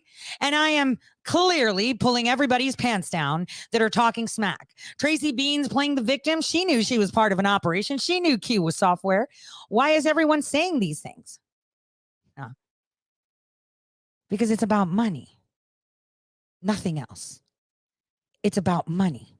They only care about money. I raise this because with them about Q, or QAnon as he termed it, and saying things like speculation that it's a government disinformation. It was a disinformation campaign and an information campaign. Like I said, we were living in an infodemic. And all of them were confused. Tori must be bad. She's saying this. Tori's ruining the operation. We don't need an operation. On 11/5/2018, oh, right, on my first episode I did. That's right. But I was tweeting about it anyway.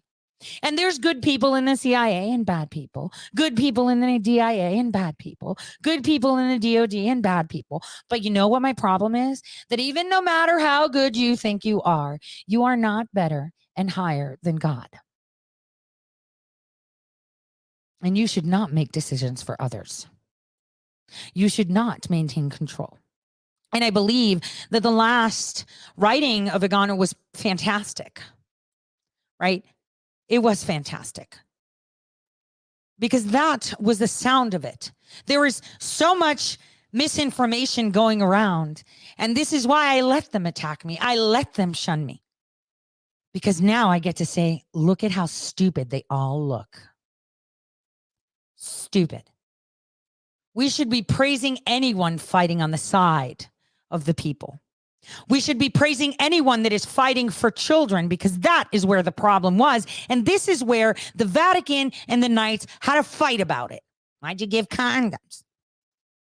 Look it up. It's not a conspiracy. It's real shit reported on the news. And that's the thing. All of these people were given bits of it. It's like getting a plate of food, right? But it has like 5 different things. And you only get the mashed potatoes and the green beans, but you don't know what the protein is, because you're not allowed to know what the protein is, right? I not only know the whole plate, I've eaten that and some, right? And the problem is that, I don't like to play games. I really don't. Because all my life I had to lie of who I was, because I was trying to be the bad guy. I play mean and villain very well. In fact, it can actually corrupt your soul. It can. What we need is, we don't need these people anymore. This is war, and what we need is information. So aside from the show of Antarctica, this is the last time I'm going to put it and spread this far and wide. QAnon is not a team. QAnon does not exist. Q is software, and it is backed by the Knights of Malta, period. And they're good people that were trying to wake people up. And it's a real thing. So next time the media starts to QAnon, grifter, time traveler, they should know it doesn't take but a second for a quantum computer to download all your messages. And Q is already on your phone. Q is on everybody's phone. They have all our messages, all our emails. So no matter how independent you think you are, maybe you should read up on the trademark site exactly what it does. So when I say, who the hell are you decoding? Now you understand. Oh, let me look at this shadow. That's what it means. Like, come on.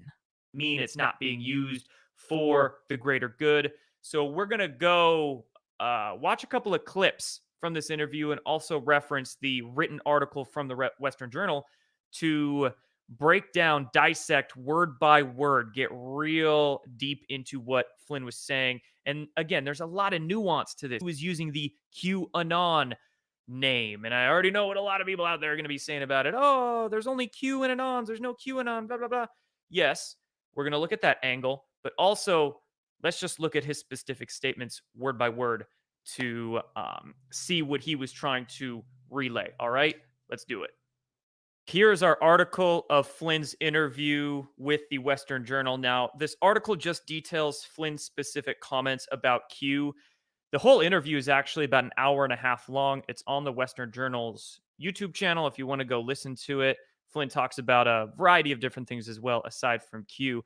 But we're going to take a look at his specific comments on Q, or QAnon. So the first part I want to discuss is Flynn's statements about him believing that Q is some type of government campaign. And he says maybe it's being done by ultra government organizations, that are working on behalf of it, even saying that his speculation is that Q was started by the government and then bifurcated or moved to some quasi-governmental groups or organizations to run the thing. And I've said this before. This is something that I can see our government, and they're going to go crazy on this, but I can see our government, somewhere at some level putting something like this together, but bifurcating it from the government and turning it over to another body, right? Q being a government campaign. Well, let's have a little It's not a campaign, you loser. It's software. And it's the same software. No one would have known about Pegasus until the patch for the iPhone was released. And that's the problem we have. General Flynn is trying to explain away. This is why he feels disheartened. And this is why people, he is of the fact, just like many others, that people are not ready for the truth, that they cannot handle the truth. And what? What is the truth? The truth is we are in a war. And they infiltrated your own order. You think the Pope would let it go like that? He infiltrated. And many, Archbishop, and I called him Cardinal, forgive me, Vigano, understands that now. And he has been saying it. And I've been saying we need to unite and we need the truth. And the only way to unite is by me eating dirt and having people attack me. Because anytime I see anyone say Q on truth, I will go troll them and say Q is software. You look stupid. I would encourage everyone to do the same thing. Cat's out of the bag. Let's move forward together and get the show rolling. That's it. Because now it comes down to it. We have elections coming, and I won't be able to speak of this again. So what we need to do is move forward and tell them Q is software run by the Knights of Malta. That's not a conspiracy theory. It's all over .gov sites. Our presidents have dined with them. So I encourage all of you to get rid of all of these people that are still perpetuating and exasperating this infodemic.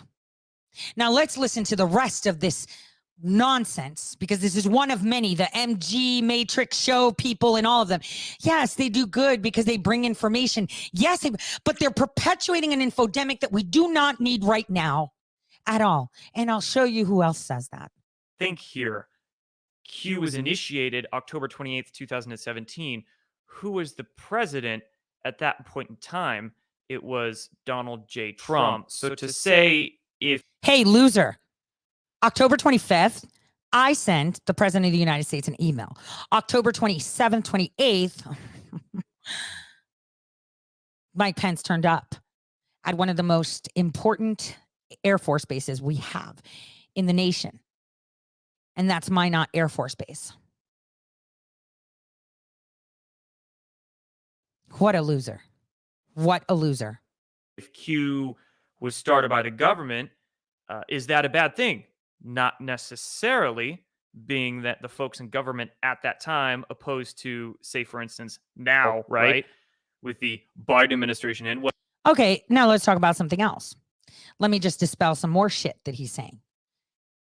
In my position, in my past life, right, the military intelligence, CIA, DOD, DIA, I was their customer. I would order shit from them, right? The president of the United States, President Donald J. Trump, did not trust the CIA because the CIA was created with the initial Knights of Malta. Yes, they did it. They did it. They created it. So his intelligence briefings were not coming from them, but it was coming from Luxembourg.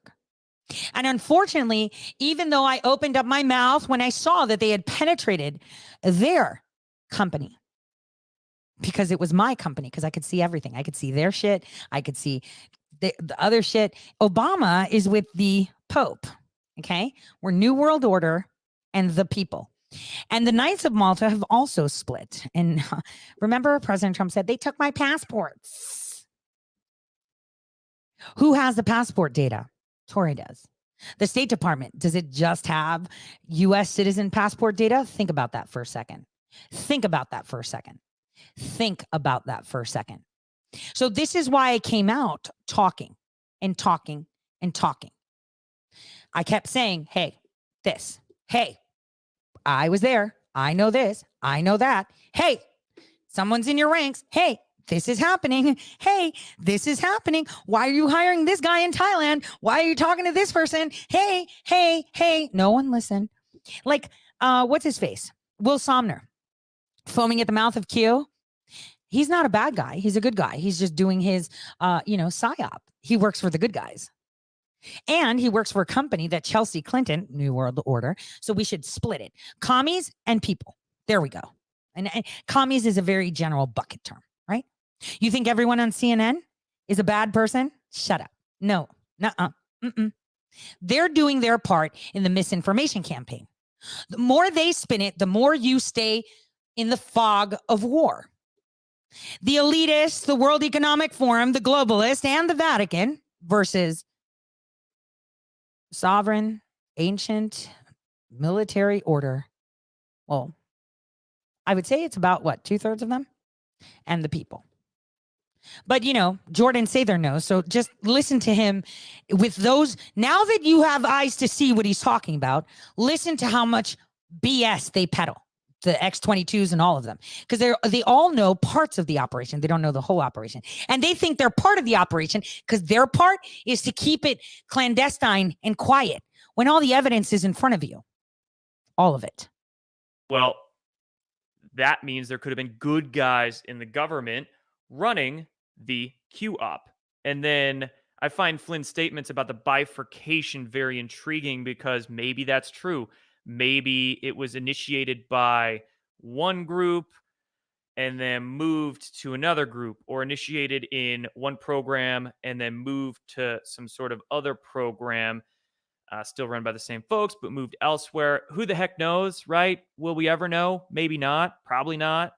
But I find those comments very intriguing. Now let's take a look at Flynn's usage of the QAnon name. This idea and this specific phrase, there's only Q and Anons, there's no QAnon. That phrase is repeated sort of ad nauseum within the Q or Anon movement. And it's repeated because there's something to it. Granted, a lot of us out there, myself, we've been saying QAnon for years and years. So just because somebody uses the name QAnon doesn't mean they're BSing you or anything. No, it just means that they think that they're actually part of the operation when they're just throwaways and idiots. I mean, who else would order someone that makes smoothies? Probably someone that they can, mold, kind of like Ali Akbar. He was indoctrinated to the CIA. He's a cooperating witness with the FBI. He's on the other side. Okay. He's not on our side.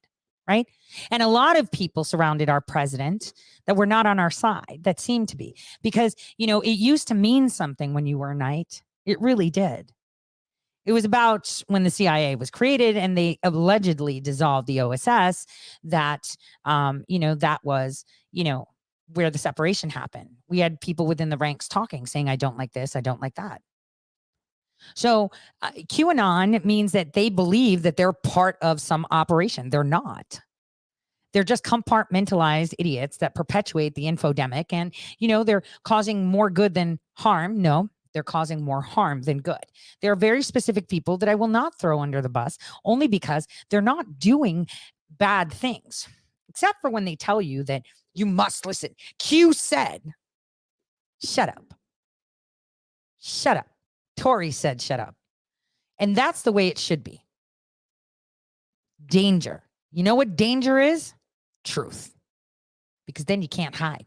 Because like I said, when I see these people talking, it's like they're putting their finger in front of their face and trying to hide. And General Flynn has been trying to say it without saying it very carefully.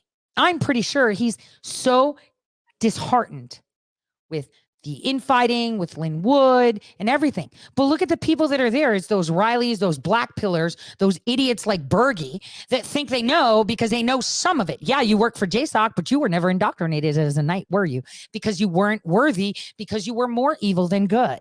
And rather than you acknowledging that you can be the same evil, which he says normally, this is why you were never taken in. This is why they don't like you. I mean, I'm a girl, so. But this is why they never took you in. And this is why this guy isn't. They get paid by McChrystal. But just the idea of QAnon, that phrase, yes, it has absolutely become a straw man.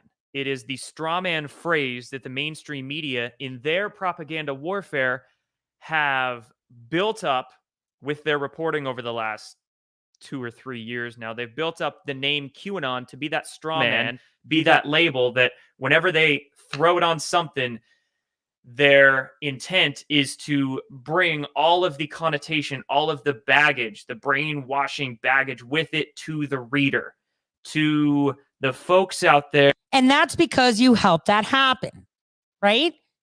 Because you call yourself QAnon. And there's a lot of people that call themselves QAnon. You're not. Unless you're a knight, you're not. But still, as a knight, why would you do that? Because right now, you're telling people to glorify. There are a lot of people out there, and I feel so bad when I see it, that glorify software. It's like, oh, almighty Windows, get out of here. And this is why I get so frustrated and I sound so angry, because I want to say it and I can't. Right? And the people can handle the truth. And I've been saying that. When I was questioned Do you know how hard it is under the influence to actually deceive someone? You have no idea. But like I said, I'm different, period. Very different. There are very, very, very good people out there. And right now we need to back them. People like Kash Patel. People like President Trump. We really need truth out there. We really need truth out there. Is McChrystal bad? Well, you're about to see. I'm not one to pass judgment. I can refer to you as an idiot. Does it mean that Jordan Sather is bad? No, he's just an idiot, period. Is Tracy Beans bad? No, she's just doing her job. She gets paid to do this shit. Done. Q. Oh, we did Q. You're a girl. You're not a knight. Get the fuck out of here. And excuse my French. This is going to be one of the last, most frankest episodes you will hear from me. Except when we get into Antarctica. But I'll do that as a weekly, informative Ohio podcast. So I want you guys to understand that you can be an Arab, Chinese, Russian, North Korean, Japanese. We lost one of those, didn't we? That fight for good. I want you to take a step back and take a look. The Vatican just cut them off. Gloves are off. You have been given so much misinformation throughout time. It's insane. And they are using it against you. So every time you see someone say, Q said, say stop. Q is software and there's very good people behind it. Thank you very much for your service. We appreciate you. We love you for attempting to wake the public up. Thank you.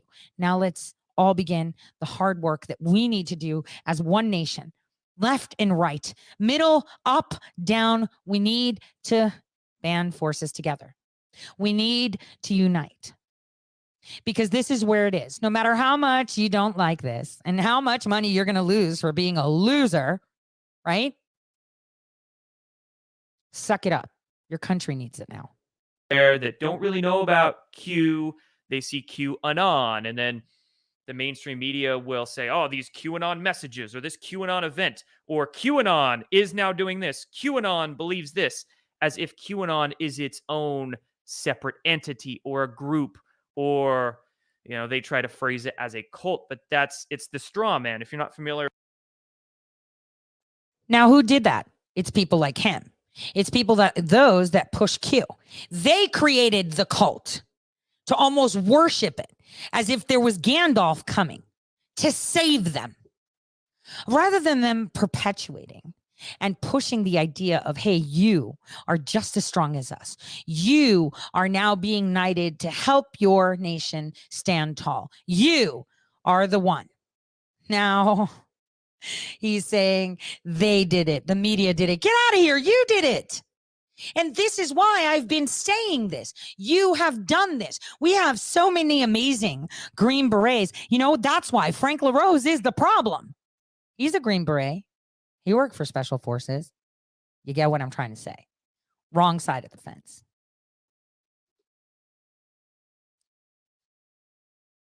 There are so many on the wrong side of the fence right now.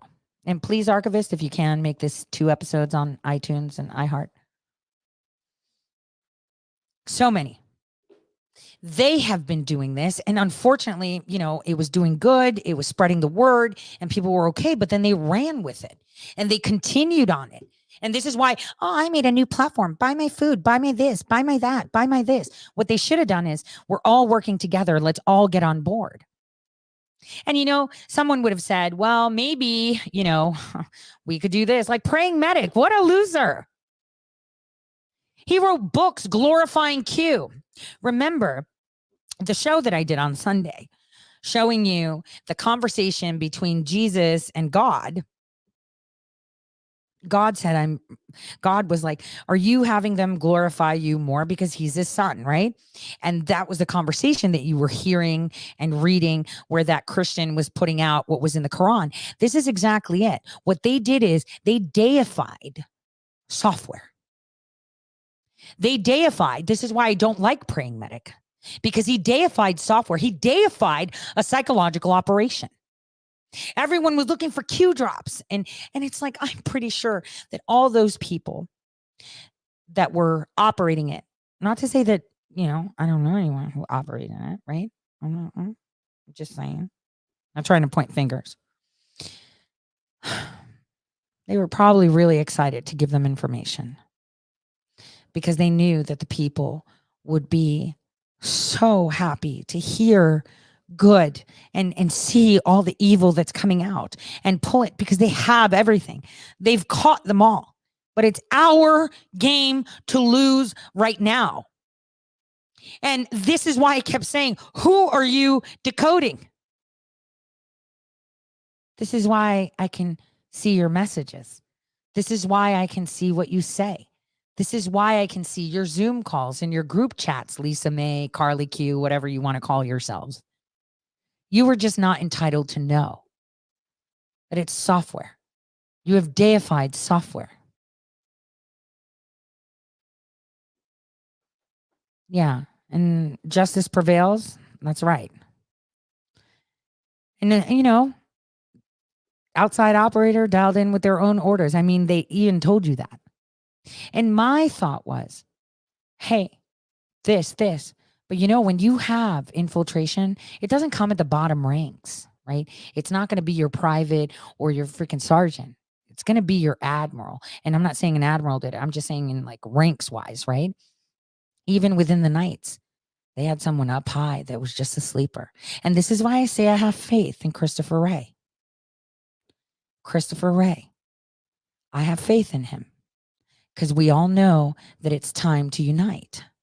It is time to unite.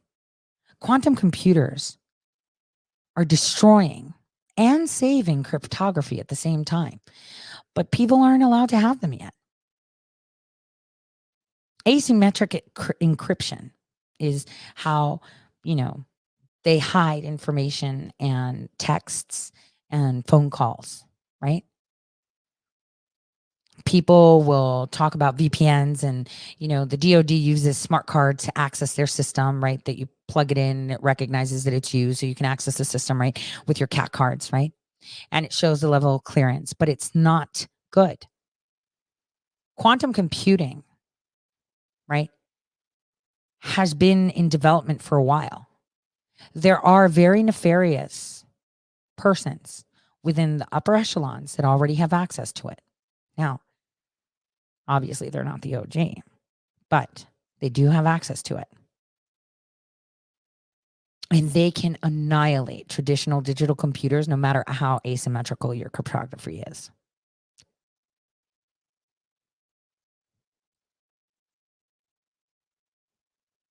Public key cryptography is very easy to break. It has been done from the 90s. People say that to crack, a current public key encryption, it would take a quantum computer, 40,000 perfect qubits. Or many more, right? And Google said that they had an imperfect 70 qubit computer, right? That was, I think, 4 or 5 years ago. 72 qubits in just 1 year. That's it. But we're already in Estonia, creating antivirus, firewalls for quantum computers.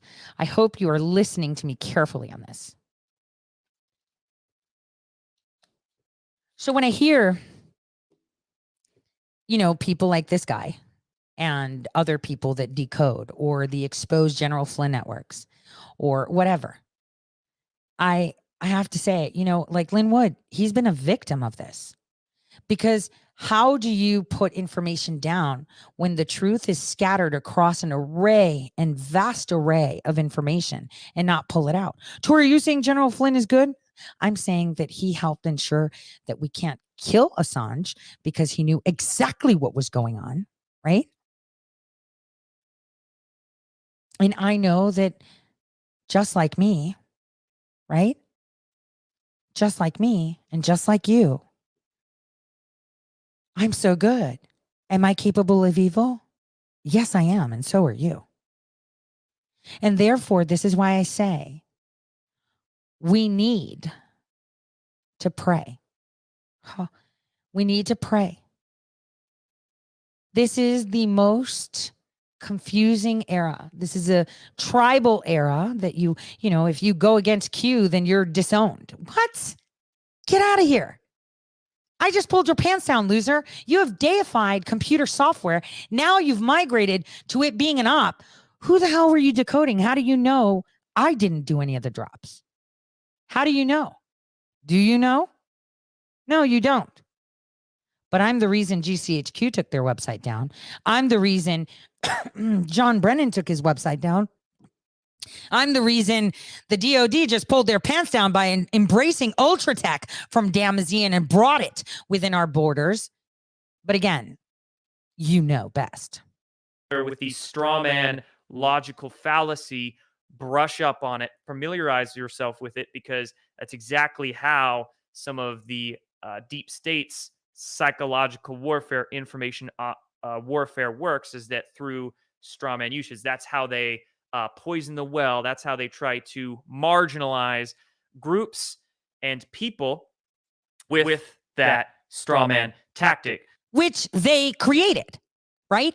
Praying Medic, Lisa Mae Crowley, who is former intelligence too, right? All of these people created this.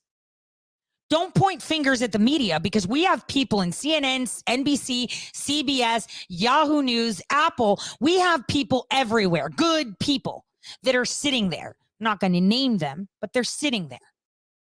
And they're watching. So really good people sometimes have to play the role of the villain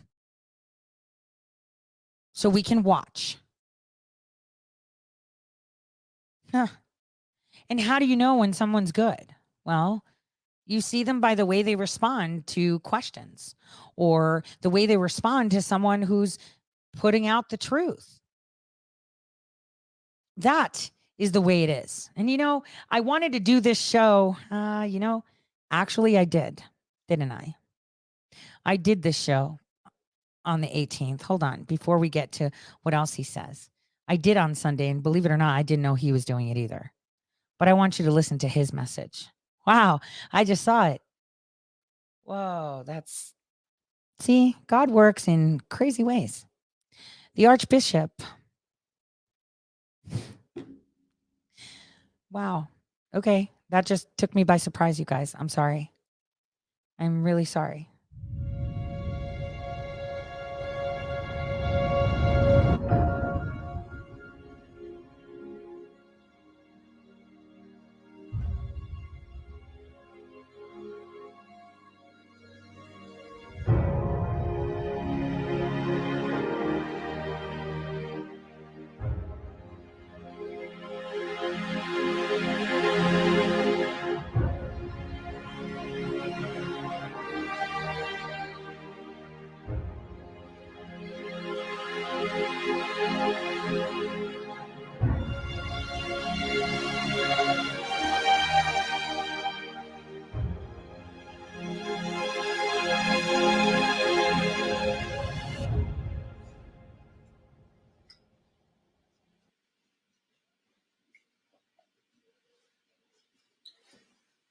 Dear friends,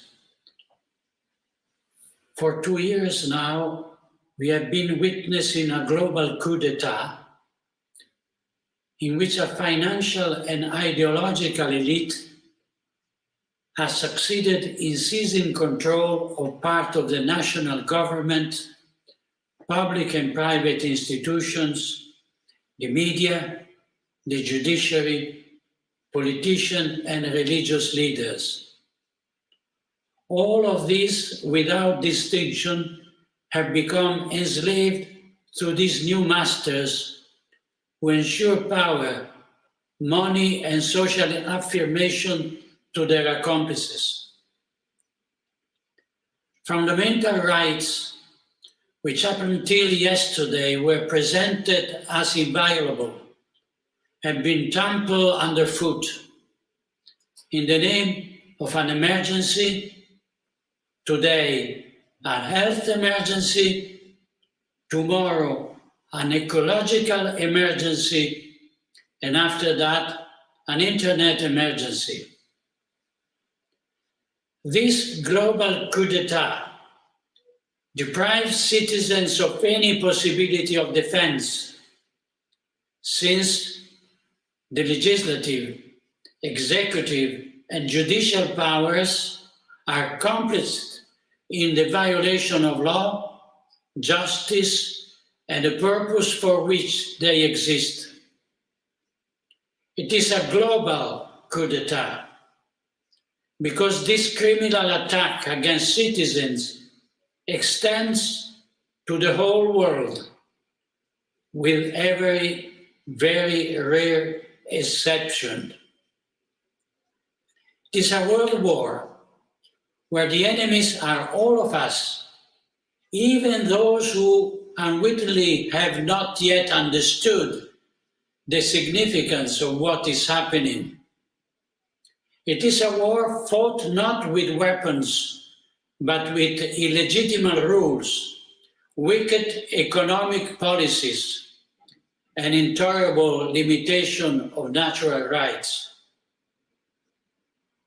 Supranational organizations, financed in large measure by the conspirator of this coup d'etat, are interfering in the government of individual nations and in the lives, relationships, and health of billions of people.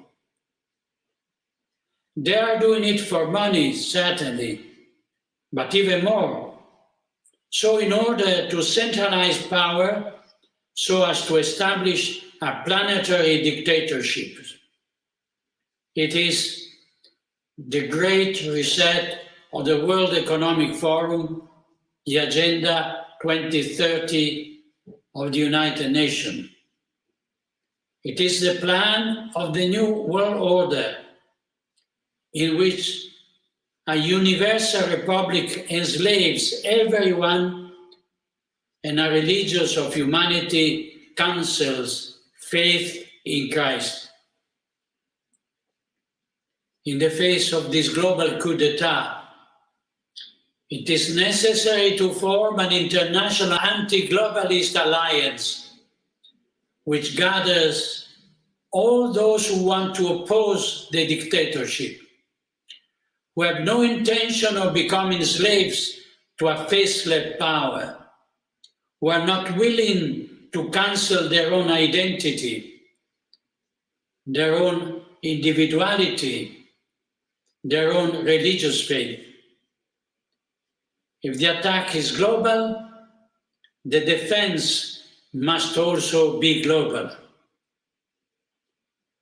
I call upon rulers, politicians and religious leaders, intellectuals and all people of goodwill, inviting them to unite in an alliance that launches an anti-globalist manifesto, refuting point by point the errors and deviation of this dystopia of the New World Order, and proposing concrete alternatives for a political program inspired by the common good, the moral principles of Christianity, traditional values, the protection of life and the natural family, the protection of business and work, the promotion of education and research, and respect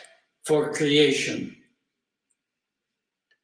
This anti-globalist alliance will have to bring together the nations that intend to escape the infernal yoke of tyranny and affirm their own sovereignty, forming agreements of mutual collaboration with nations and people who share the principle and the common yearning for freedom, justice, and goodness.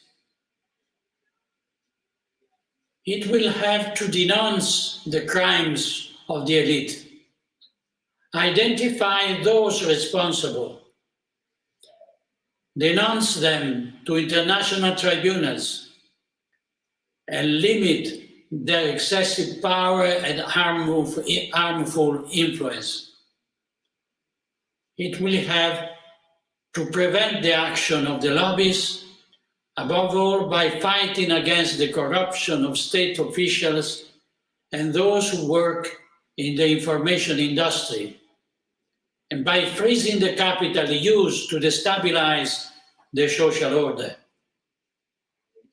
In nations where the government is subservient to the elite, they will be able to establish popular resistance movement and communities of national liberation, including representatives of all sectors of society who propose a radical reform of politics inspired by the common good and firmly opposed to the neo-Malthusian project of the globalist agenda.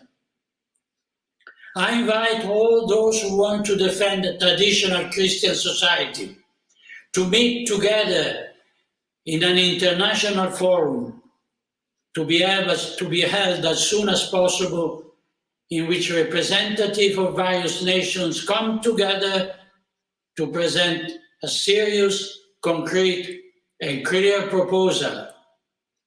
My appeal is made to political leaders and to rulers who care about good of their citizens, leaving aside the old system of political parties and the logic imposed by a system enslaved to power and money.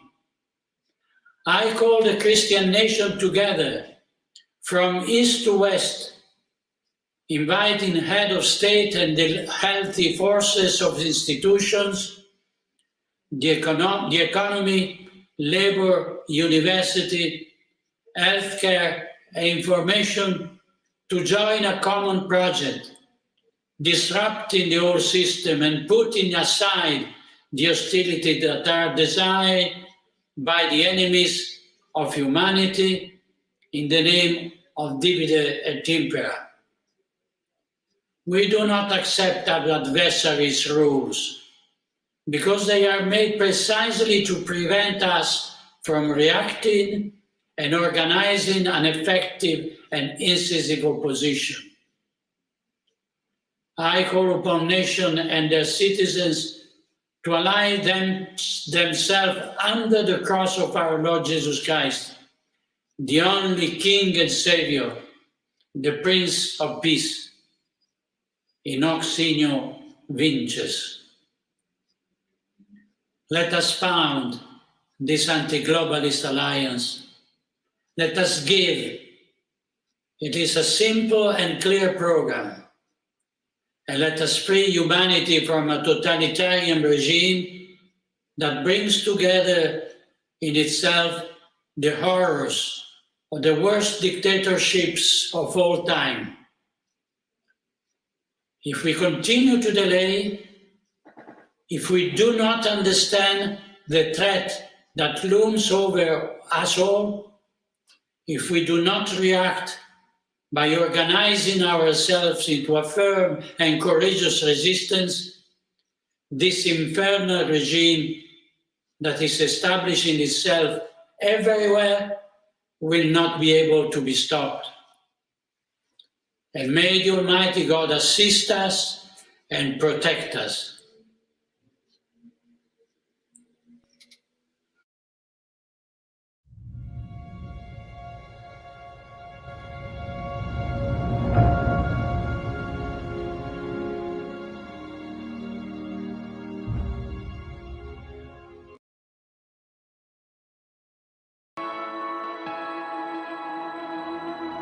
For the things we've done and left undone, for the ways we've wandered from your heart,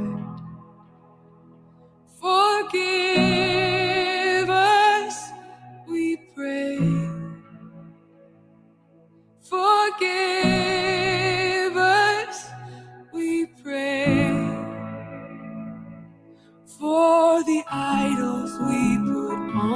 your throne, for the loves we choose above your own. Forgive us, we pray. Forgive us, we pray. Lord, have mercy. Christ, have mercy. Lord, have mercy on us, on us. Lord, have mercy. Christ, have mercy. Lord, have mercy on us, on us. For the lies that we clutch to our chest, for the fear that wants to steal our breath. Forgive us, we pray, and give us your grace. Lord, have mercy. Christ, have mercy. Lord, have mercy on us, on us. Lord, have mercy. Christ, have mercy. Lord, have mercy on us, on us.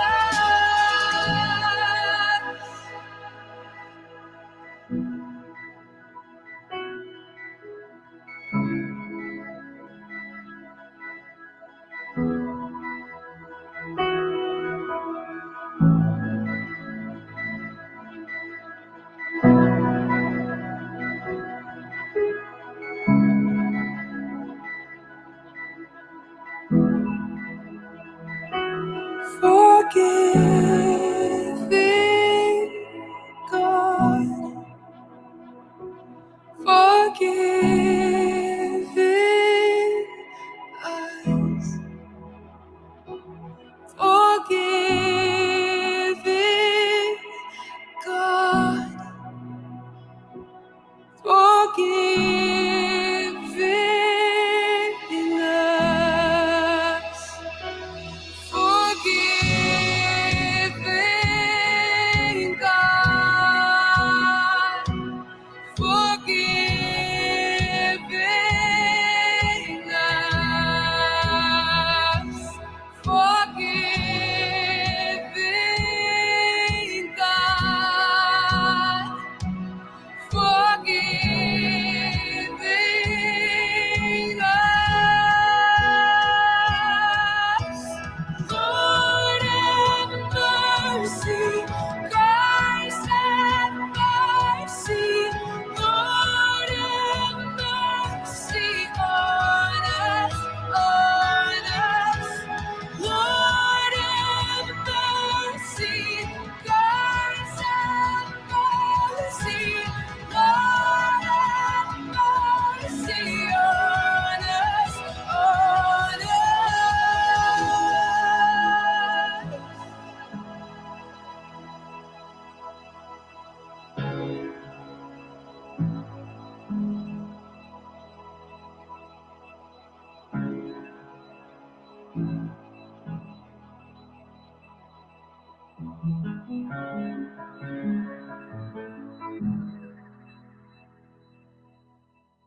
And now you guys know why they don't like me, because I guess I got caught. Years. I got caught in 2017 when I saw Pence come up here in, well, not here now, but in North Dakota. I got caught. And while they thought I was the bad guy, I was just making sure I could see who the bad guys were within their ranks. I got caught. And this is why I said we all need to unite. And you know what's humbling is that he put this out on Sunday when I felt that I needed to show you guys how much more unity we can have. Because, all religions are radicalized. Nobody likes to talk about how the Christian faith was radicalized and split and into a million pieces. And yet it took us almost 1,000 years, so biblical, to get the right people in there to say no more. And this is the precipice. And this is why it's important we put this out. And we will win. We will win. Yes. I'm like the tax collector. But that's okay. Because I believe all of these trials and tribulations, all of you have been put through, it's to forge you through the fire. And to put you in a position to make choices. It is as simple as that. It is black and white. It's either you are for good or you are for evil.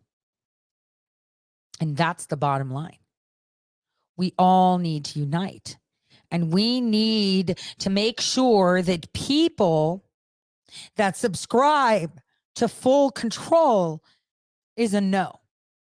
We need to stop the infighting. We need to step back.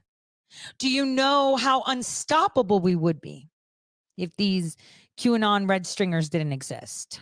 Now, I mean, they served their purpose in, 2017, 2018. And this is why those of leadership do not want to dismiss them. Because they did serve a purpose, and you don't throw the baby out with the bathwater. And this is why they felt the need to target one person. I was telling the truth from the beginning. And so I want to finish by listening to these conditioned, compartmentalized pieces of information that are so wrong. And now that you have ears and eyes, maybe it'll make sense to you. Well, many might say, well, you knew those, you didn't say anything. How am I going to say this? Who am I going to say this to? I was just giving a little bit of truth and they went for me. Don't be dumb. It's at the precipice that mankind always comes out. Right? 1,000 years to get the right people in the right place. And infiltration versus invasion. And that's why it's so important to pay attention to these details and to the rubbish that they push and who pays them. Now, Flynn here specifically says QAnon within it has all this crazy stuff like Trump is still president and all these sorts of things. All that's crazy. All this other stuff is exactly what it is nonsense. And be very circumspect, be very cautious as to what you believe, and follow those organizations that are fact-based organizations that are unapologetic about being and telling the truth. Thank you, General Flynn. Thank you.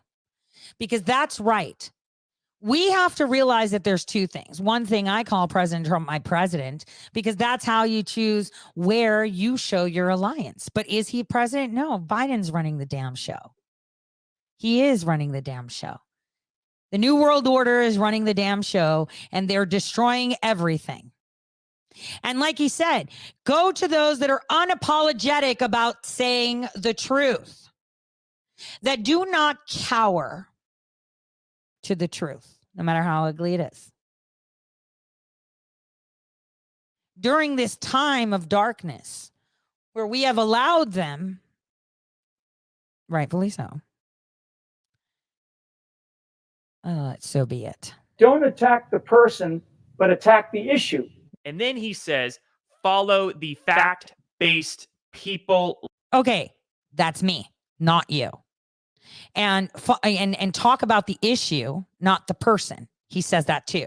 But you guys don't subscribe to that, right, Brian Cates?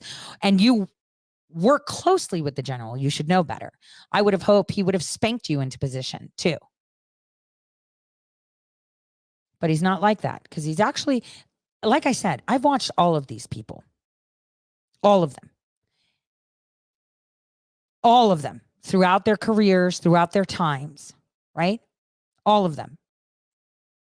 And there are things that I agree with, things that I don't agree with. You know, I would have been like, yo, spank them into place and tell them to shut up and focus on the message rather than the person. Spank them into position to call out the black pillars that think that it's okay to talk smack about people rather than the message. That's the thing.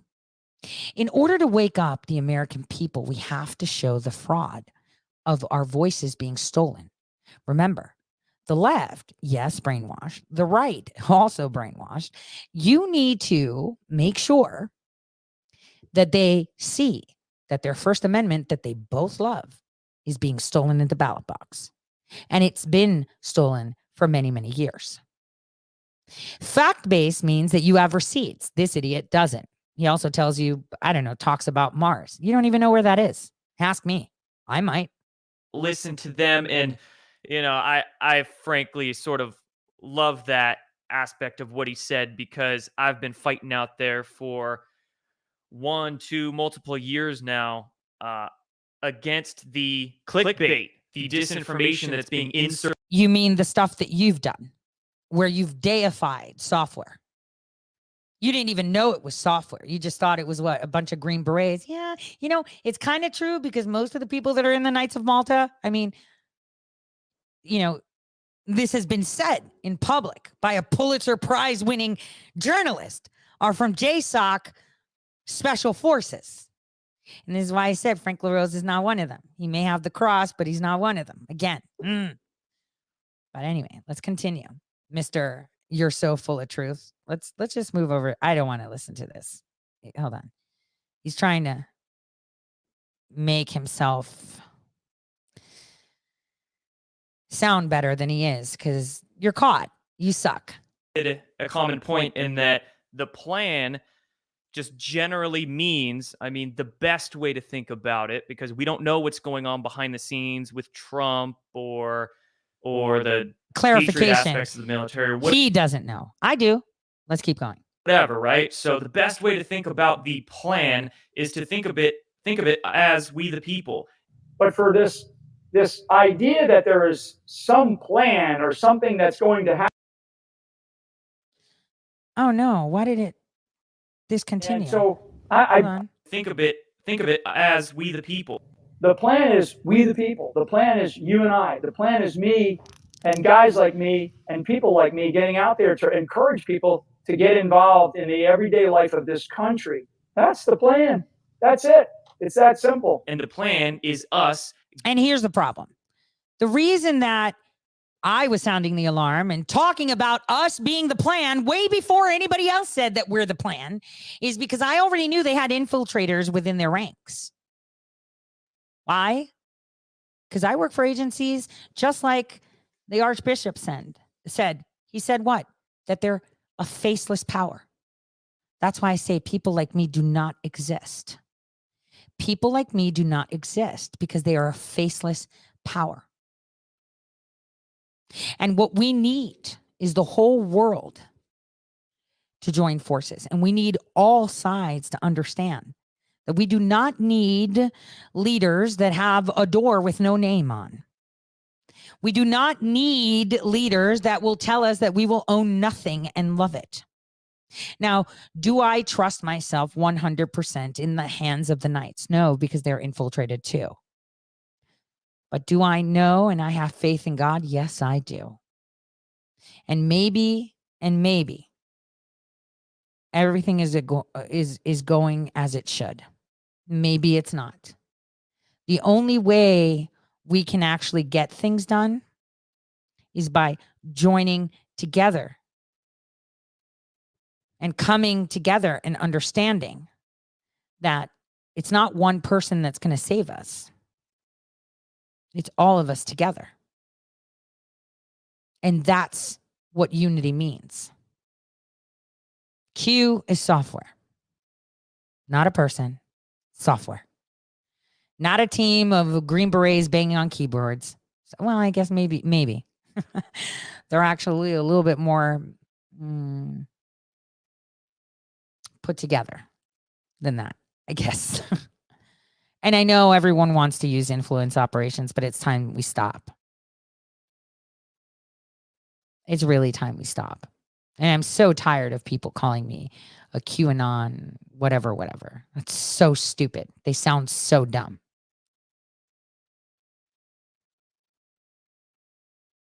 Listen to your president, trust your gut, and pray. Those are the things that you need to do, as well as be part of your community. Support those that are fighting, that are really, really fighting. Because as I've said, truth doesn't come in a Ferrari. Justice doesn't come in on a Ferrari, right? It comes in on a donkey. And it's well seasoned, like a cast iron pan, well seasoned. Very well seasoned. On that note, guys, welcome to the revolution. Will not comply with the institution's sick illusion. No, it won't be televised. Welcome to the revolution. We will not comply with the institution's sick illusion. No, it won't be televised. Welcome to the revolution. The revolution won't be televised. Government been telling lies. If you're not with us, you better step aside. Witnessing a genocide. Everything is centralized. The food that we consume and they spraying it out with pesticides. Easily identify the sheep and the snake, the real and the fake, giving us a reason to pray. I'ma make my own choices. Avoid the voices they trying to destroy us. Avoiding the poison. It's all pointless if you don't have a purpose. If you read the verses, you'll know who we versing. Government can tell you what your worth is. Look deeper than the surface. They don't even want you researching or asking questions. We all being tested. Shh. Shut your mouth, they comply, that's the message. Want you depressed on prescriptions that mess with your head. Got you stressing, suppressing expression. We will not comply with the institution's sick illusion. No, it won't be televised. Welcome to the revolution. We will not comply with the institution's sick illusion. No, it won't be televised. Welcome to the revolution. Keep your money, I would rather have my soul. They want power and control, that's their number one goal. All my friends turn to foes, look how easily they fold. Even Nazis say they were doing what they told. Walking down this road all alone in the cold, but my soul never sold. I'm exposing the clothes. God has chosen this role. All of those who oppose want me hopeless and broke, like I'm Noah on boats. I'm just trying to tell them all about the flood. I can feel it in my bones, I can feel it in my blood. Man, I came up out the mud, only God is my judge. I don't listen to these politicians, they the real thugs. Won't comply with the lies, they disguise it as science. They want you compliant, the media's bias. These corporate giants are capitalizing on us by dividing, but I'll keep on fighting. We will not comply with the institution's sick illusion. No, it won't be televised. Welcome to the revolution. They're trying to dumb us down. Don't want us to make a sound. We gotta get out of now, 'cause it's a revolution. We will not comply with the institution's sick illusion. No, we won't be televised. Welcome to the revolution.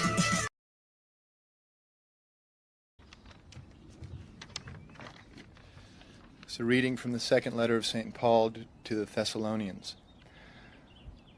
But I would not have you to be ignorant, brethren, concerning them which are asleep, that ye sorrow not, even as others which have no hope. For if we believe that Jesus died and rose again, even so them also which sleep in Jesus will God bring with him. For this we say unto you by the word of the Lord, that we which are alive and remain unto the coming of the Lord shall not prevent them which are asleep. For the Lord himself shall descend from heaven with a shout, with the voice of the archangel, and with the trump of God. And the dead in Christ shall rise first. Then we which are alive and remain shall be caught up together with them in the clouds, to meet the Lord in the air, and so shall we ever be with the Lord. Wherefore comfort one another with these words. This is the word of the Lord.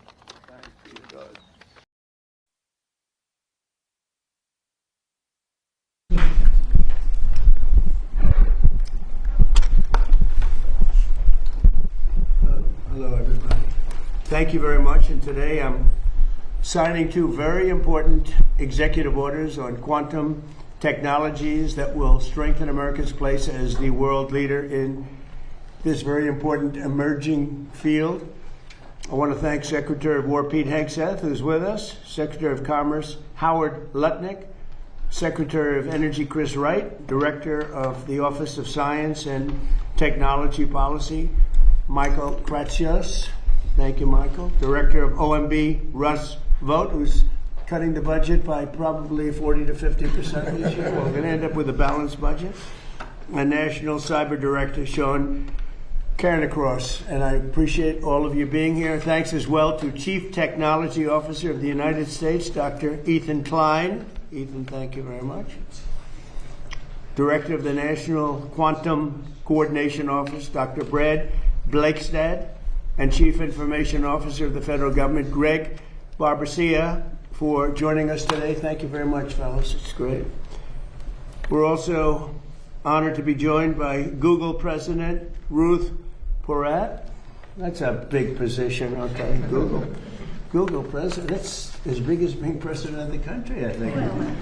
That's pretty, there aren't too many. IBM CEO Arvind Krishna, who's a great man, who's a really great job. What a job you've done. I used to have that stock when it was much, much lower. I brilliantly sold it when I became president. That was not a good move. And Inflection CEO Matthew Kinsella, as well as Nobel Prize winning quantum physicist John Martinez. Great going. Should you tell him how many years ago it was? Well, about 40 years ago. It's pretty good, and you still look good. Thank you. Great job. I've been waiting for one of them too. They don't think 8 wars is enough, you know. I have to do 12 or 13, I think, even though nobody's ever done one. Quantum technologies represents the next generation of innovation across computing, sensing, and networking, with enormous significance for our country's economic growth, scientific research, and cyber security. It's really a big deal that we're doing today, and the country is doing really well, as you know. In 2018, I signed the National Quantum Initiative Act into law, which led to doubling the federal government investment in quantum research and development. I think you all know about that. That helped unleash billions of dollars of private investment in America's quantum industrial base, promoting significant scientific and technological progress like we've never seen before, actually. We want to keep that positive momentum going in America with the orders that I'm signing today, and these will really have I think, place it a big step forward. We're already the leader by a lot, and we're going to be now the leader by a lot more. The first executive order launches a national effort to produce a quantum computer capable of performing important scientific calculations and to develop quantum-enabled sensors and networks in the next 5 years. And we're going to be investing in American quantum leadership like never before to stay ahead of the pack. We're way ahead right now, and we'll keep it that way. The second order I'm signing directs federal agency to transition to what is called quantum cryptography. Do anybody know what that is? You're going to hear very soon, so you're going to find it interesting. Cryptography for their computer systems by 2031, and to lead the way for wider adoption of these extremely strong security standards.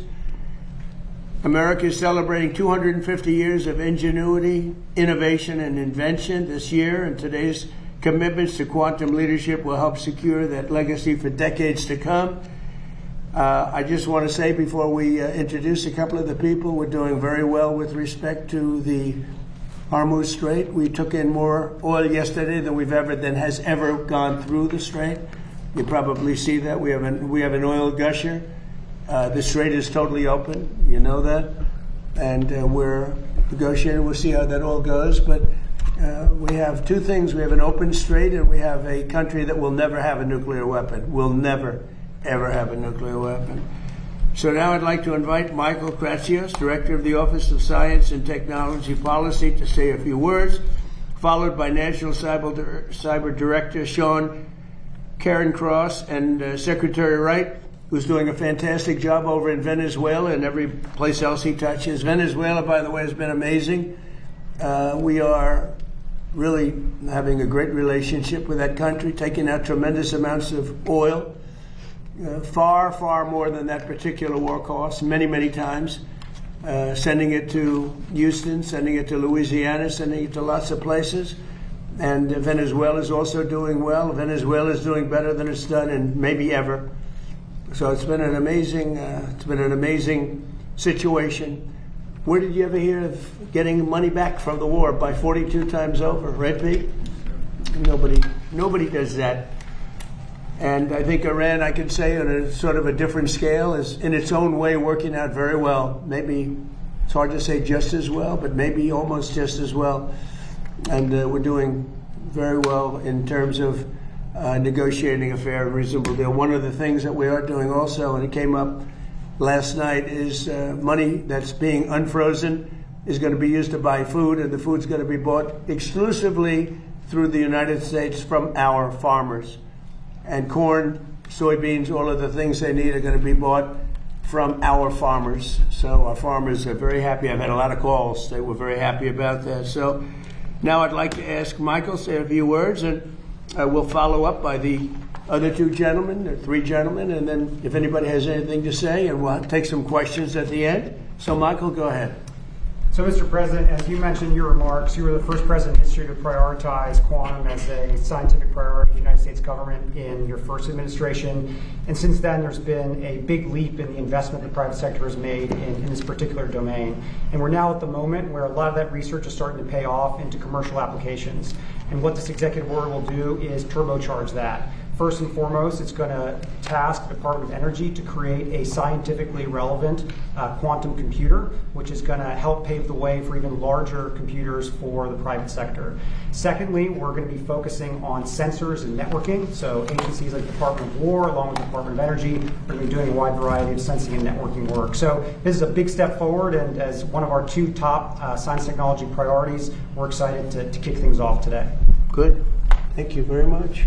Good job, Michael. Sean, please. Yeah, thank you, sir. You continue to be the most forward-leaning president in innovation in American history. Is that all? That's necessary.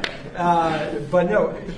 And while you recognize the tremendous potential quantum has to advance medical research and cryptography and improve the lives of American people, you also recognize the security implications. As quantum rolls forward, it will challenge public key cryptography, which is what secures everything. It secures our financial transactions, our civilian critical infrastructure, and it secures the digital systems that Americans rely on for their daily life. And these two executive orders, which pair innovation and security, will address those issues. As we move forward, innovation and security have to be balanced. You recognize that. The actions that you take today will make sure that American systems are trusted and secure and safe moving forward. And I just want to thank our tremendous American companies with whom we've been working so closely. I think it's fair to say we have an unprecedented relationship in this. I want to thank our colleagues in the interagency who have been tremendous. It's such a mission-focused group of people. And obviously none of this happens, sir, without your leadership. So you're securing our systems for generations to come. Thank you. And you've done a great job. All of you have, actually. Chris Wright, please. Yes, thank you, Mr. President. So 141 years ago, Albert Einstein 121 years ago. Albert Einstein published a paper. Nobody cares. Good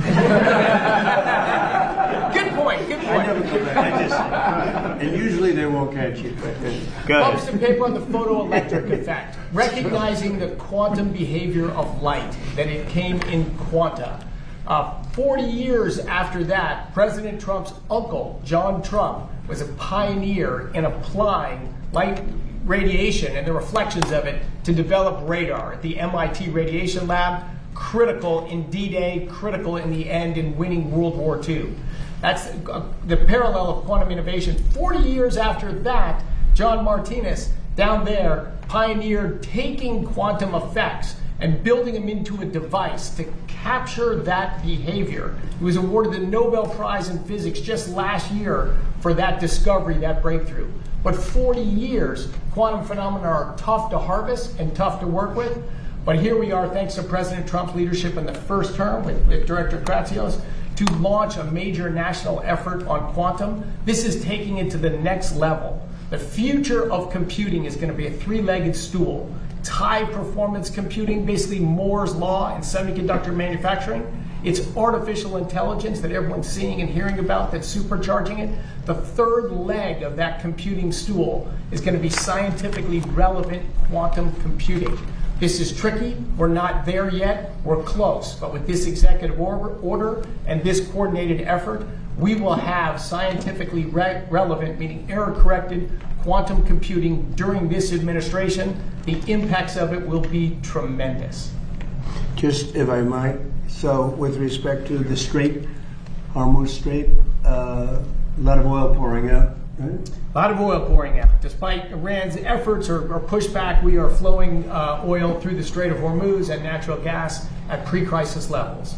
We could get to above that. We will get to above that, but things today are going very well, thanks to the U.S. military and Pete Hegseth down the line here.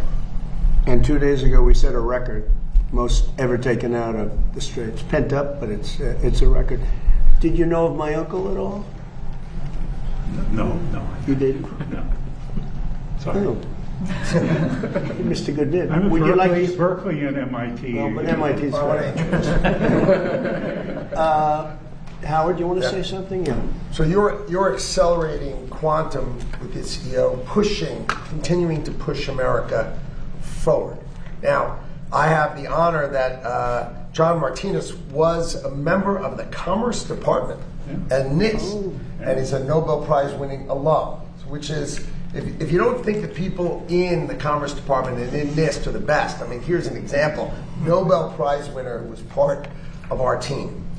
You all know that the government invested $2 billion just a couple of weeks ago in quantum to drive it forward. And besides investing in the companies, we've also invested in fabs to build quantum for others so we can manufacture these quantum in America. Now you have Ruth Porat from Alphabet. They are doing amazing investing in building quantum. And you have Arvind right next from IBM. We invested in his fab. He's got a leading fab, so he's going to be building those chips, right? So that's that idea. And then lastly, post-quantum cryptography, right? Once you have quantum chips, we've got to protect everyone in this government, post-quantum cryptography. So NIST and the Department of Commerce is going to lead the charge to make sure all of us are protected and defended so we know how to deal with quantum when it comes. We're going to lead in quantum, and we're going to make sure we stay safe. And these are both the things you're signing today. And that's why you have such an amazing team behind you, because you are leading the charge in quantum for America. And Ruth, would you like to say something? Well, thank Google? you first. Thank you so much for convening us for this important meeting and these two executive orders. We completely agree. Quantum is a breakthrough critical technology. The U.S. is in the lead. We will stay in the lead. At Google, we're really proud of our innovations, and thank you, Secretary Letnick. We've been investing for more than a decade in quantum. And back in 2019, we were the first company actually to achieve quantum supremacy.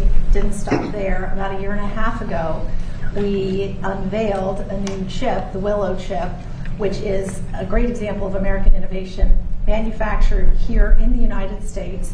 And what the Willow chip does, it enabled us to do a computation in less than 5 minutes that previously on the best supercomputer would have taken 10 septillion years, which Wow. is 1 in 25 zeros. So it's That's a lot. pretty good. It's a lot. And what's exciting about this is what it means for our children and grandchildren. It's about medical breakthroughs, nuclear fusion, material science.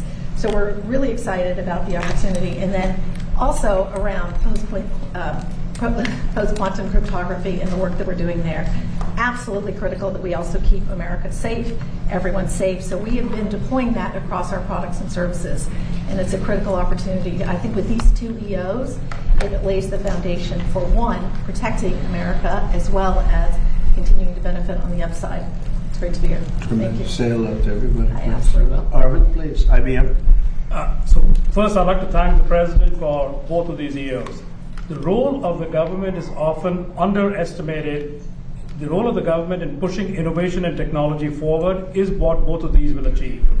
Asking for the investment in quantum computing, asking that the departments all work together, will actually accelerate what industry does, because that gives us the confidence to invest even more, and that is what we commit to do, to get these systems out and to get what both the secretaries asked for, to get the systems out during your current term. So we will go and invest in doing that. And I'd also like to thank Commerce for the investment they made in accelerating the ability to build fabs so that we can actually make these in America. Good. Thank you very much. Would you like to say something, Russell, about how well we're doing on the budget and things? Well, we're making tons of progress. I think last year you had the most fiscally consequential year in history, a story that's largely been unwritten. But today, this is They don't want to write it. They don't want to. It's true. Go ahead. More savings. You might as well say it because they will. More savings than ever before in history. Today is about the investments that we're going to prioritize. So we'll save in places, but we're going to do what's necessary to invest in the future, in industries of the future. That's what today is about. Quantum is one of those areas in the first term and now in the second term. Okay, thank you. Thank you, everybody. Any questions, please? Treasury lifted its sanctions on Iranian oil today, sir? Treasury lifted sanctions on Iranian oil today, Well, sir? I'm going to have to find out exactly the status, but if the sanctions go out, money's going to be put into this country. All that money's coming back in the form of purchases of food, which they desperately need. They have 91 million people. They can't feed them. So the money that we lift is going to go to our farmers, largely to our farmers. Can you ensure that the Iranians won't use profits from oil sales to rebuild their military and just Well, they're not prepare for the supposed to next be doing conflict? that, sir. We'll see, but they're supposed to use money to buy food for their people, because right now their people are very hungry, and they're buying it exclusively from us. Corn, soybeans. There should be a lot of money. I hope it's a lot of money. If the war with Iran could cause a worldwide depression, as you noted, Mr. President, are you willing to risk economic catastrophe and strike Iran again? Well, not the way I'm doing it. It's not going to cause depression. Yes, but if they don't abide by the memorandum of understanding. Weapon supersedes depression. Depression is real bad. Nuclear weapon will cause depression much more quickly. The way we're doing it, we have the opposite of a depression. We're doing really well. The numbers are incredible. The oil is at a level that nobody's ever seen before. Oil prices are way down. I think they're very comparable to what they were. Chris, I don't know, pretty comparable to what they were before we started. They've returned most of the way back down. Yeah. So if Iran does not abide by the MOU, are you still willing for strikes? And does it cause a depression? I said it could cause a depression. Right, and they said that I don't want to be Herbert Hoover. That's a president I don't want to be, because he was in charge during the Great Depression, and certainly a lot of bad things could happen. That would be one of the things. I don't think it would, but if it did, but no, if Iran doesn't live up to their agreement, or if they're not behaving, I will do what I have to do. Does that give them leverage over you, Mr. President? Say it? Does that give them leverage, the Iranians leverage over you? Oh, you're so leverage. Their Navy is gone. Their Air Force is gone. Their leaders are all dead. Their whole country's a mess. Their economy is shot. The Times, the fake New York Times said, oh, it's about the same as it was 4 months ago. No. 4 months ago, they had a Navy, 159 ships to be exact. It's gone. The whole Navy's gone. Their 250 airplanes, all gone. Their anti-aircraft is gone. Their radar is gone. These guys love radar. Their radar is gone. Everything's gone. Their leaders are gone.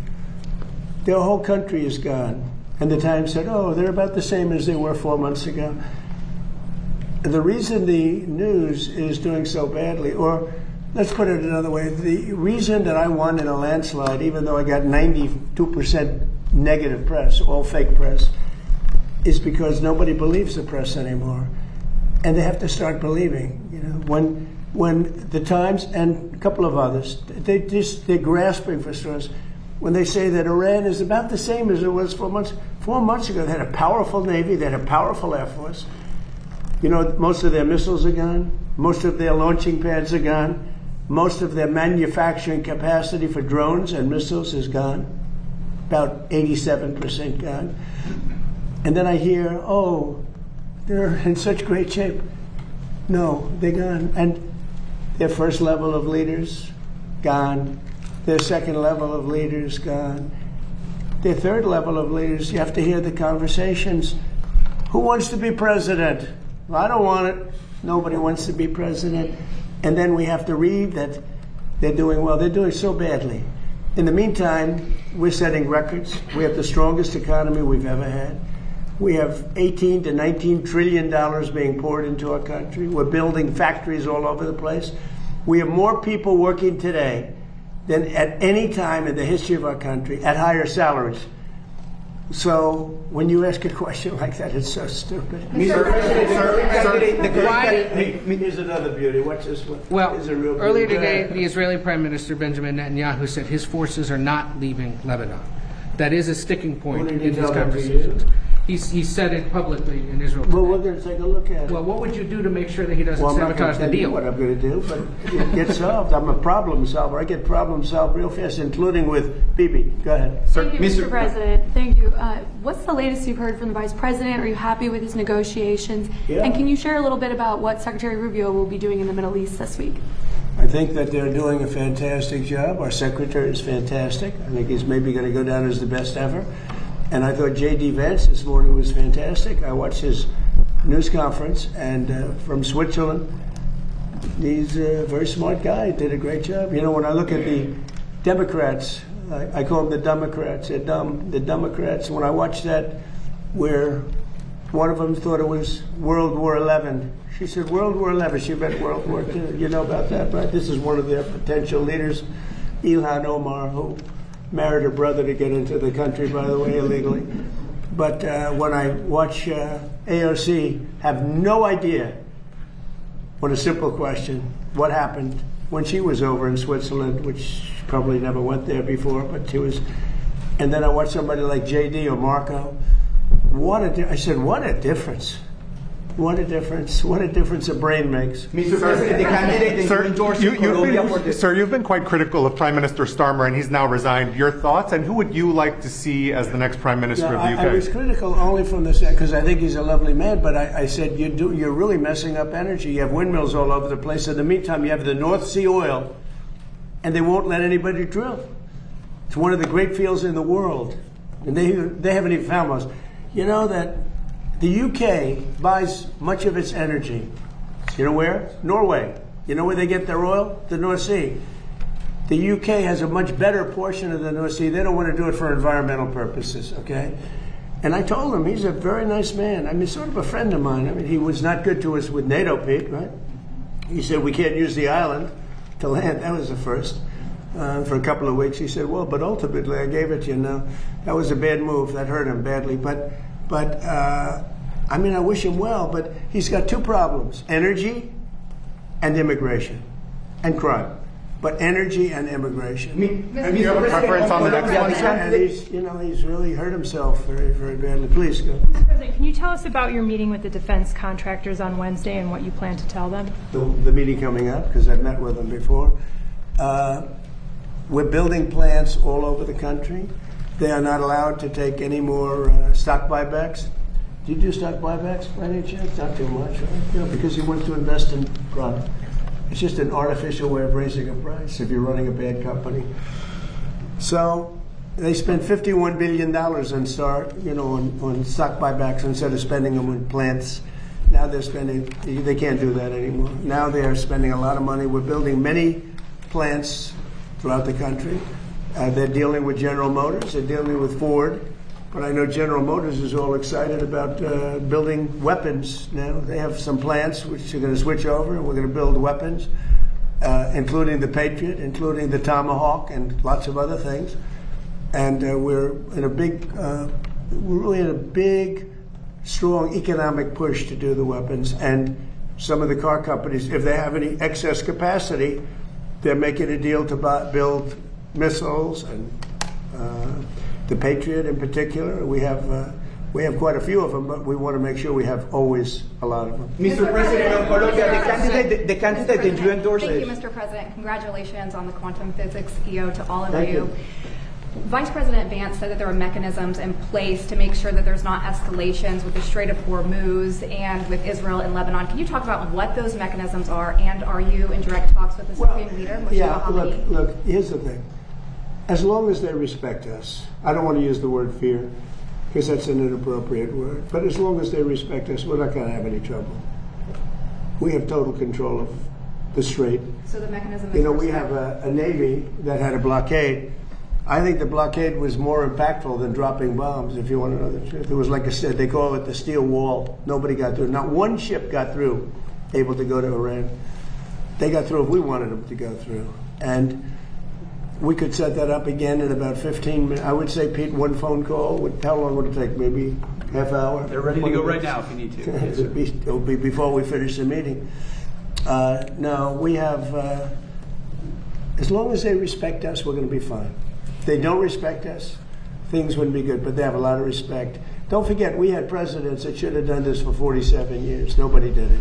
Obama gave them a road to a nuclear weapon. I gave them a wall against a nuclear. They can never, under this agreement, they'll never even think about building a nuclear weapon. Mr. President, on Colombia, the candidate... El Tigre, Abelardo de la Espriella. We know that you had a phone call. I endorsed him. He was in 10th place. I endorsed him, and he won the election. Yeah, we know that you had a no different than this country. You had a phone conversation with Abelardo de la Espriella in the last hours. What can you tell us about that phone conversation, and what do you see, what do you anticipate? You're from Colombia? Yes, sir, I'm from Colombia. So he called, a great city. He called me last night, and he thanked me for the endorsement. He won. He won the election. He wasn't anticipated to win, but he won, and he won handily. It's just an honor. He was just a good man. I'd watch him a little bit speak, and he always speak. When people like me, I like them. It's very simple. It's a very simple formula, and I like him. He said really nice things about me and the job we've done in the United States, and very, very powerful. And he won an election in Colombia that, I don't know, some people were surprised because he was a little bit further down the pack, but he won easily last night. He won he called me at 8:30 in the evening just to thank me very much. And I said, you ran a great campaign. He said, El Tigre, right? Yeah. And what do you anticipate for the relation with Colombia? Colombia is such an much better. It'll be better. He's going to be a great president. Mr. President. Are the contractors who did the initial work with the reflecting pool, are they to blame for the current condition, or is it the vandals that you mentioned? Vandals. We have I think 290, 300-foot slit right through it, probably a box cutter or a knife of some kind. Or we had people lifting up the basic, it's not a lot of damage, but we'll probably have to let the water out and refix it. They went in there with a knife. I was just told by the people over at Parks, they have 5 people are arrested, and 5 people are under investigation right now, and it's a sad thing. In addition to that, we put brand new, beautiful grass all around. They put these massive letters on the grass. You probably know about that, right? And they said 8647. They probably got that from the dirty cop. Told me, he's a dirty cop, don't you? Dirty cop. He's a crooked guy. They destroyed the grass. So that's a big thing. But we're going to get it back very soon. National Guard and police have been all over the mall. How would these vandals have gotten so close to do something like that? Do you have any Easy. proof of I the mean, slip? we didn't have a lot of them then. Who would think that somebody would go into a pool and take a knife and start cutting it? But do you have proof of that? That they used the knife? Do you have proof. photos or video? Well, let's put it this way. When you have a 350, I think it's 350, not 250, a 350-foot slit from one end to the other, you think that's proof? You think that's The proof? reporters have been down there today looking for that slit that you mentioned, and there's no just- evidence of all it. you'd have to do is see the Parks Department. They'll show it to you. See the secretary. But I saw it. They cut it. They cut it very violently. The same thing with the floor. They cut it. And then they lifted it. They pulled it. And that's what it is. And, you know, we've done over 50 monuments. Number one, we start with, this is now a safe city. It's as safe a city as you're going to get in the country. And when I came here, it was a very dangerous city. And number two, what we did is the beautification with the parks and the grass and everything, removal of all the tents. And this is like a different place. One of the things we did is over 50 fountains and statues, most of which were in horrible shape. All of them were bad, but some were just absolutely horrible. Graffiti, you couldn't even see the stone. They've all been fixed. We also fixed the reflecting pool. In fact, if you go over there right now, it looks very good. It's up. They put, somebody said fertilizer in the water. If you put fertilizer in the water, you get algae. But somebody said they might have put fertilizer. They did something to create the algae, but that doesn't matter because that's been purified. It's dead. Laying at the bottom, they're taking it out. They vacuum it out. They vacuum it very carefully out. And it'll be back to health pretty soon. We're going to have to let the water out to fix the there's two little areas, very little areas where they were cut. And we'll fix that, but it's not leaking or anything. It's got a base underneath. Part of what's curious about this situation is we stood here with you in April when you first revealed the plans. I said what? In April, you showed us pictures Yeah. of what you were going to do at the Yeah. pool, and you said you had a guy who was going to do it in a week for about $1 million. Well, it's been 2 months and $16.5 million. Yeah, okay, ready? Barack Hussein Obama, have you ever heard of him? Yeah.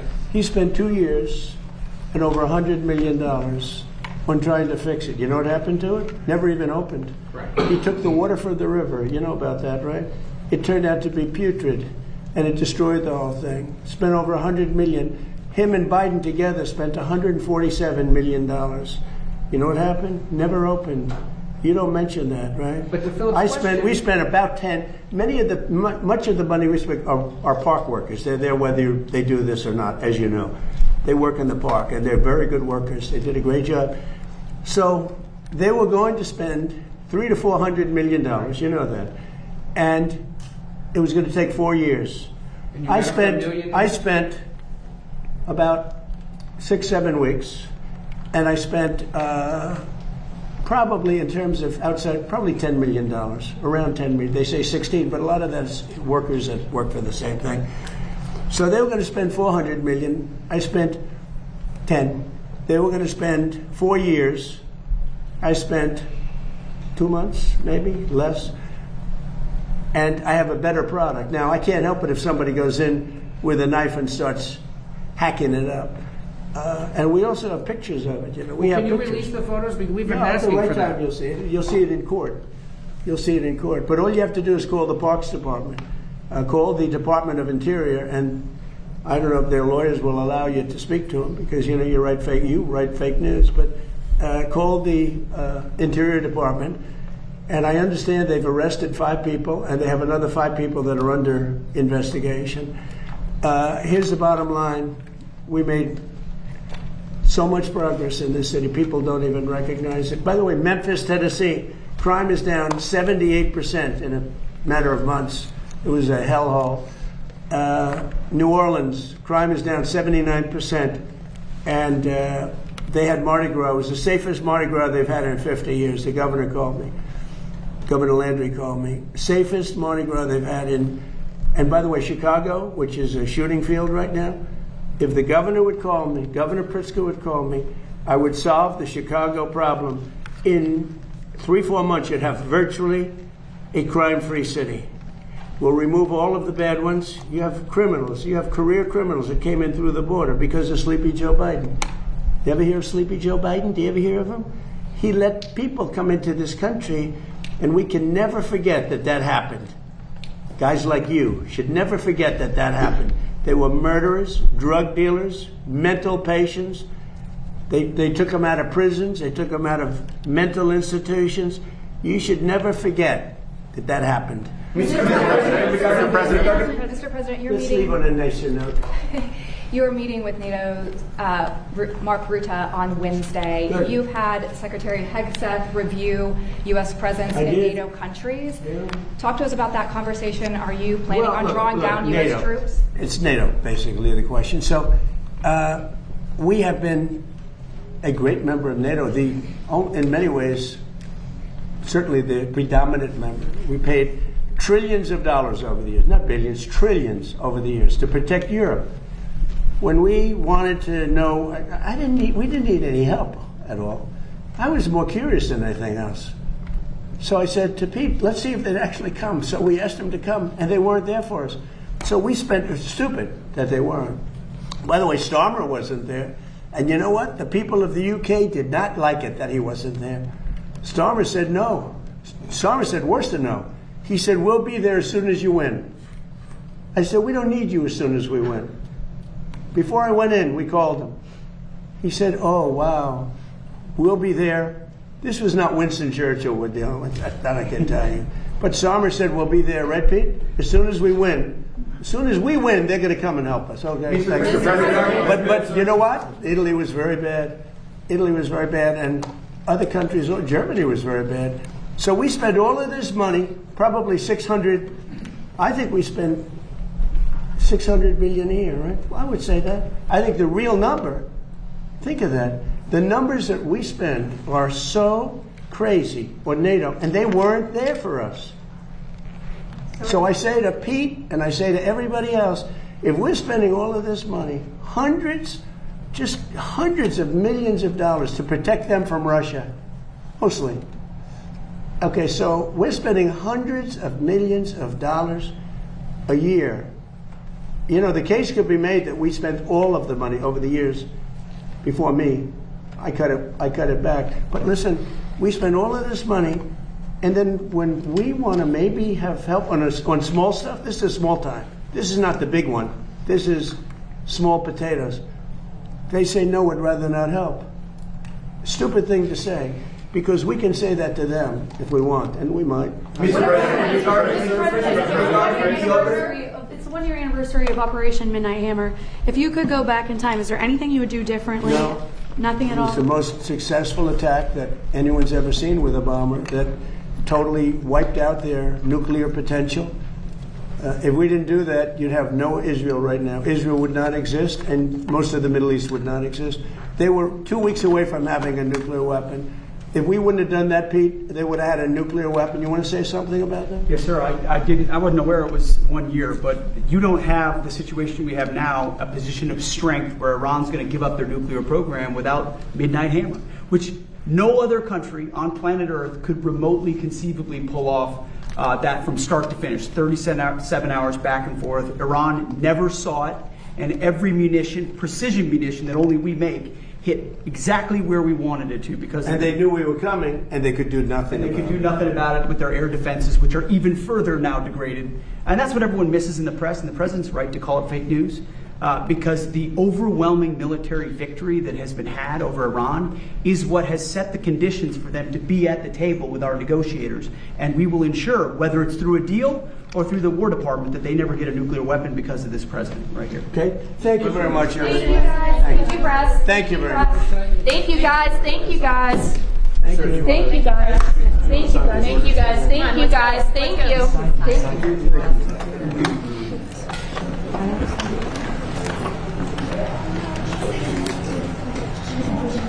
You're fine.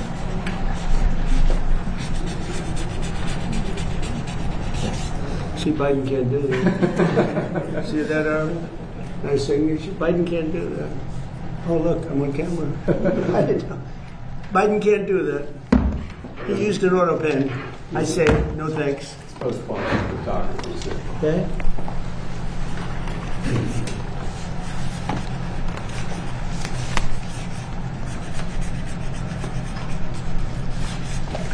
Okay. Okay, thank you very much, everybody. Thank you. Thank you, guys. Thank you, guys. Thank you, guys. Thank you. Thank you, press. Thank you, guys. Thank you.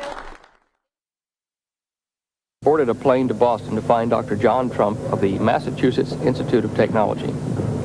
Dr. Trump was now retired from the company he founded, High Voltage Engineering, but he agreed to meet me at the company office the next morning.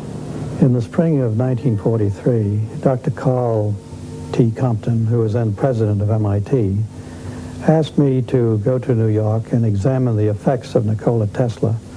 These were contained in an upper floor of a warehouse somewhere in New York City. And I spent a good deal of time examining one by one the papers, the books, and various other memorials that he had accumulated. But I was particularly looking for something which would be evidence of a secret weapon, which I was reminded by the agents, the two agents who were present during the entire time, was a matter of concern to the United States. In the course of this, I did come across a number of letters directed at the upper echelon of the British Empire, that is, I think, to the King and Queen, or perhaps just to the King of England, and also to the Tsar of Russia, explaining that he was the inventor of a secret weapon which had rather remarkable properties, and that he would be interested in entering into a negotiation which would lead to a disclosure of what they were. Of course, I spent a good deal of time looking through these papers, trying to find out what the nature of this secret weapon was. I think I had, although I don't remember it so very accurately, an idea of what its properties were. It had the capability of acting at a great distance, of being destructive to flying objects and things of that kind at a place which was remote from the source. But nowhere in his technical papers did I find anything which revealed an explanation of just how such a device could operate. I believe that you also opened another box, supposedly a secret weapon that he left at another hotel. Can you relate that story, please? Yes, when I had substantially concluded my study on the following day, I think that was a Saturday morning, I was reminded by one of the two agents that there was a box being held as a security for an unpaid obligation, and that this box was an item of considerable value and may indeed itself be the secret weapon, that it was armed and therefore it probably was not touched. Were you nervous doing this? I found it a matter of a bit of concern. However, I realized that this had to be done, and so we taxied down to this hotel. The agents identified themselves and their credentials to the assistant manager of the hotel, who led us to a room. This room was essentially empty except for a table and a steel cabinet against the wall, which was opened. I think perhaps he opened it with a key. The cabinet itself was empty, except on one of the lower shelves was a package, a box, a rectangular box of ordinary size, which was wrapped in brown wrapping paper. It turned out to be a highly polished box with brass clasps, and it looked more like an instrument case. And after waiting a while and listening a while and remembering that it had been there for quite a few years, I think it had actually been there for about 5 years as a security, I opened it. It turned out to be a decade resistance box, manufactured by, I suspect, an American manufacturer, and something of value, but not great value, and certainly nothing ominous at all in its nature. So after Dr. Tesla had let the world know of his secret weapon, after he had written letters to the King of England and to the Tsar of Russia, offering them this weapon at a time when both were engaged against the Germans in World War II, no evidence or papers were found which referred to any such secret weapon. My report to Dr. Compton was that I saw no danger in releasing these papers and these relics to his heirs. Miss Musar had arrived too late to know who had opened Dr. Tesla's safe or what had been removed. And Dr. Trump had found nothing which he considered dangerous or a secret weapon. Tesla had been a naturalized American citizen for 54 years, so why were his papers seized by agents of the custodian of alien property? I suspect that governments other than those of the United States, England, and Russia were interested in the inventions of Dr. Tesla. If you fuck around with us, if you do something bad to us, we are going to do things to you that have never been done before. The forgotten men and women of our country will be forgotten no longer.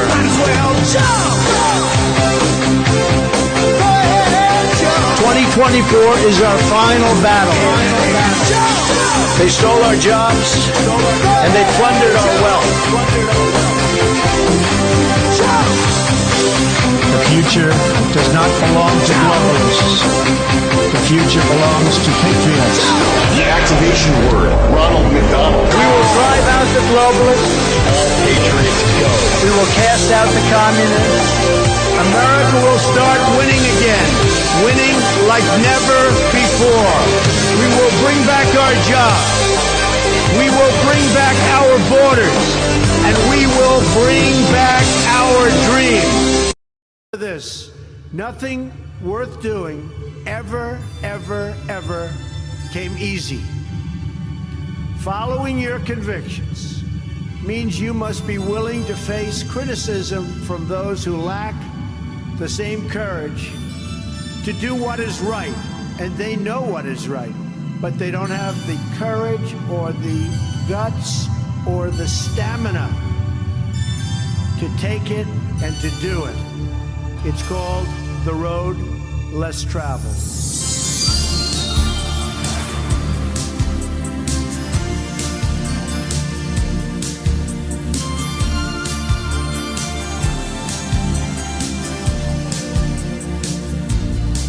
What imprint will you leave in the sands of history? What will future Americans say we did in our brief time right here on Earth? Take the children and yourself and hide out in the cellar. By now the fighting will be close at hand. Don't believe the church and state and everything they tell you. Believe in me, I'm with the high command.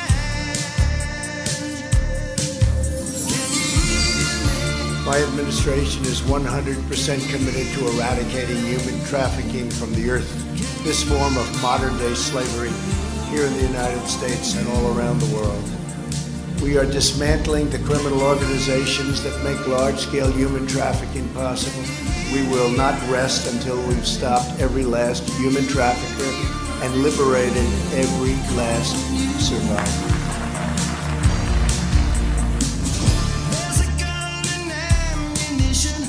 Just inside the doorway. Use it only in emergency. Better you should pray to God, the Father and the Spirit will guide you and protect you from up here. Can you hear me? Can you hear me?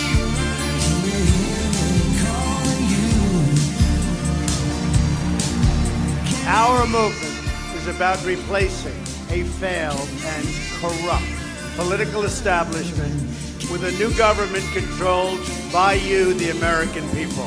There is nothing the political establishment will not do, no lie that they won't tell, to hold their prestige and power at your expense. The Washington establishment and the financial and media corporations that fund it exist for only one reason: to protect and enrich itself.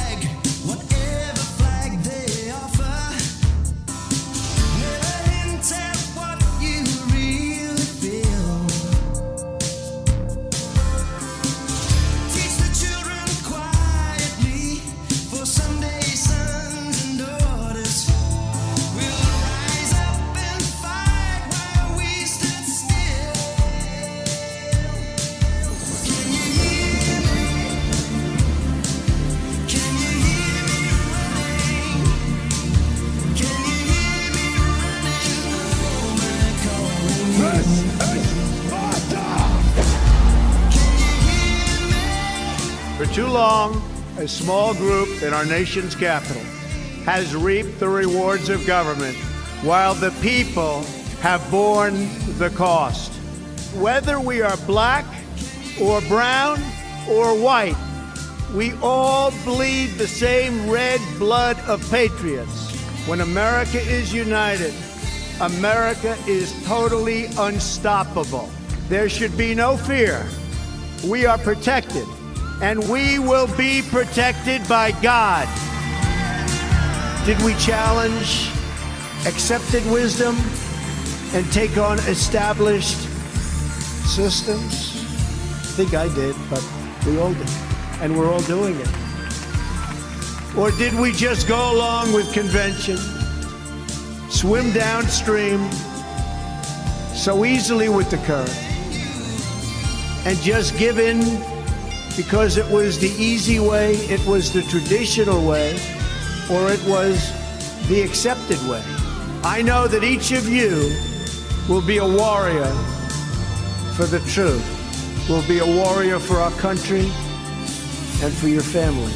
And as long as America remains true to its values, loyal to its citizens, and devoted to its creator, then our best days are yet to come. I can promise you that.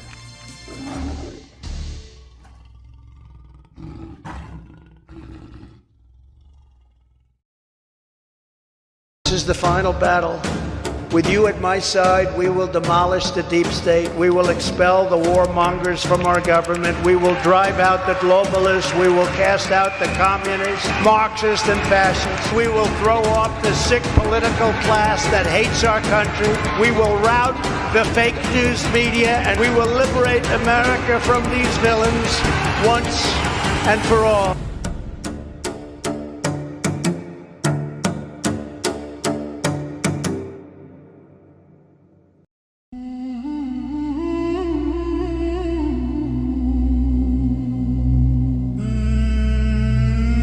In the beginning was the Word.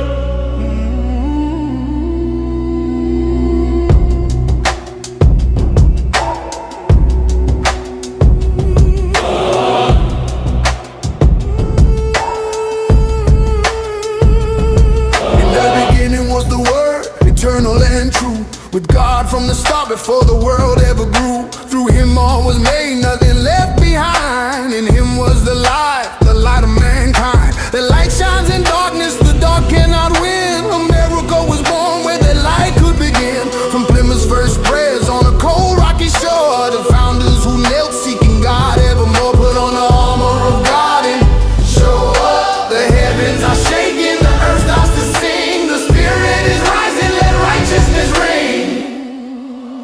Patriots of the world, stand up, stand up, stand tall. For the world, speak up, one and all. This is the final battle, the darkness must flee. Good will reign supreme for eternity. Patriots, it's time to lead, take hold of the flame. We are the storm in I am's great name. By the law return, the faithful come home. Patriots of the world, no more shall we roam. Good reign supreme, good will reign supreme. Eagles are soaring on wings of His grace, anointed protectors who never comply.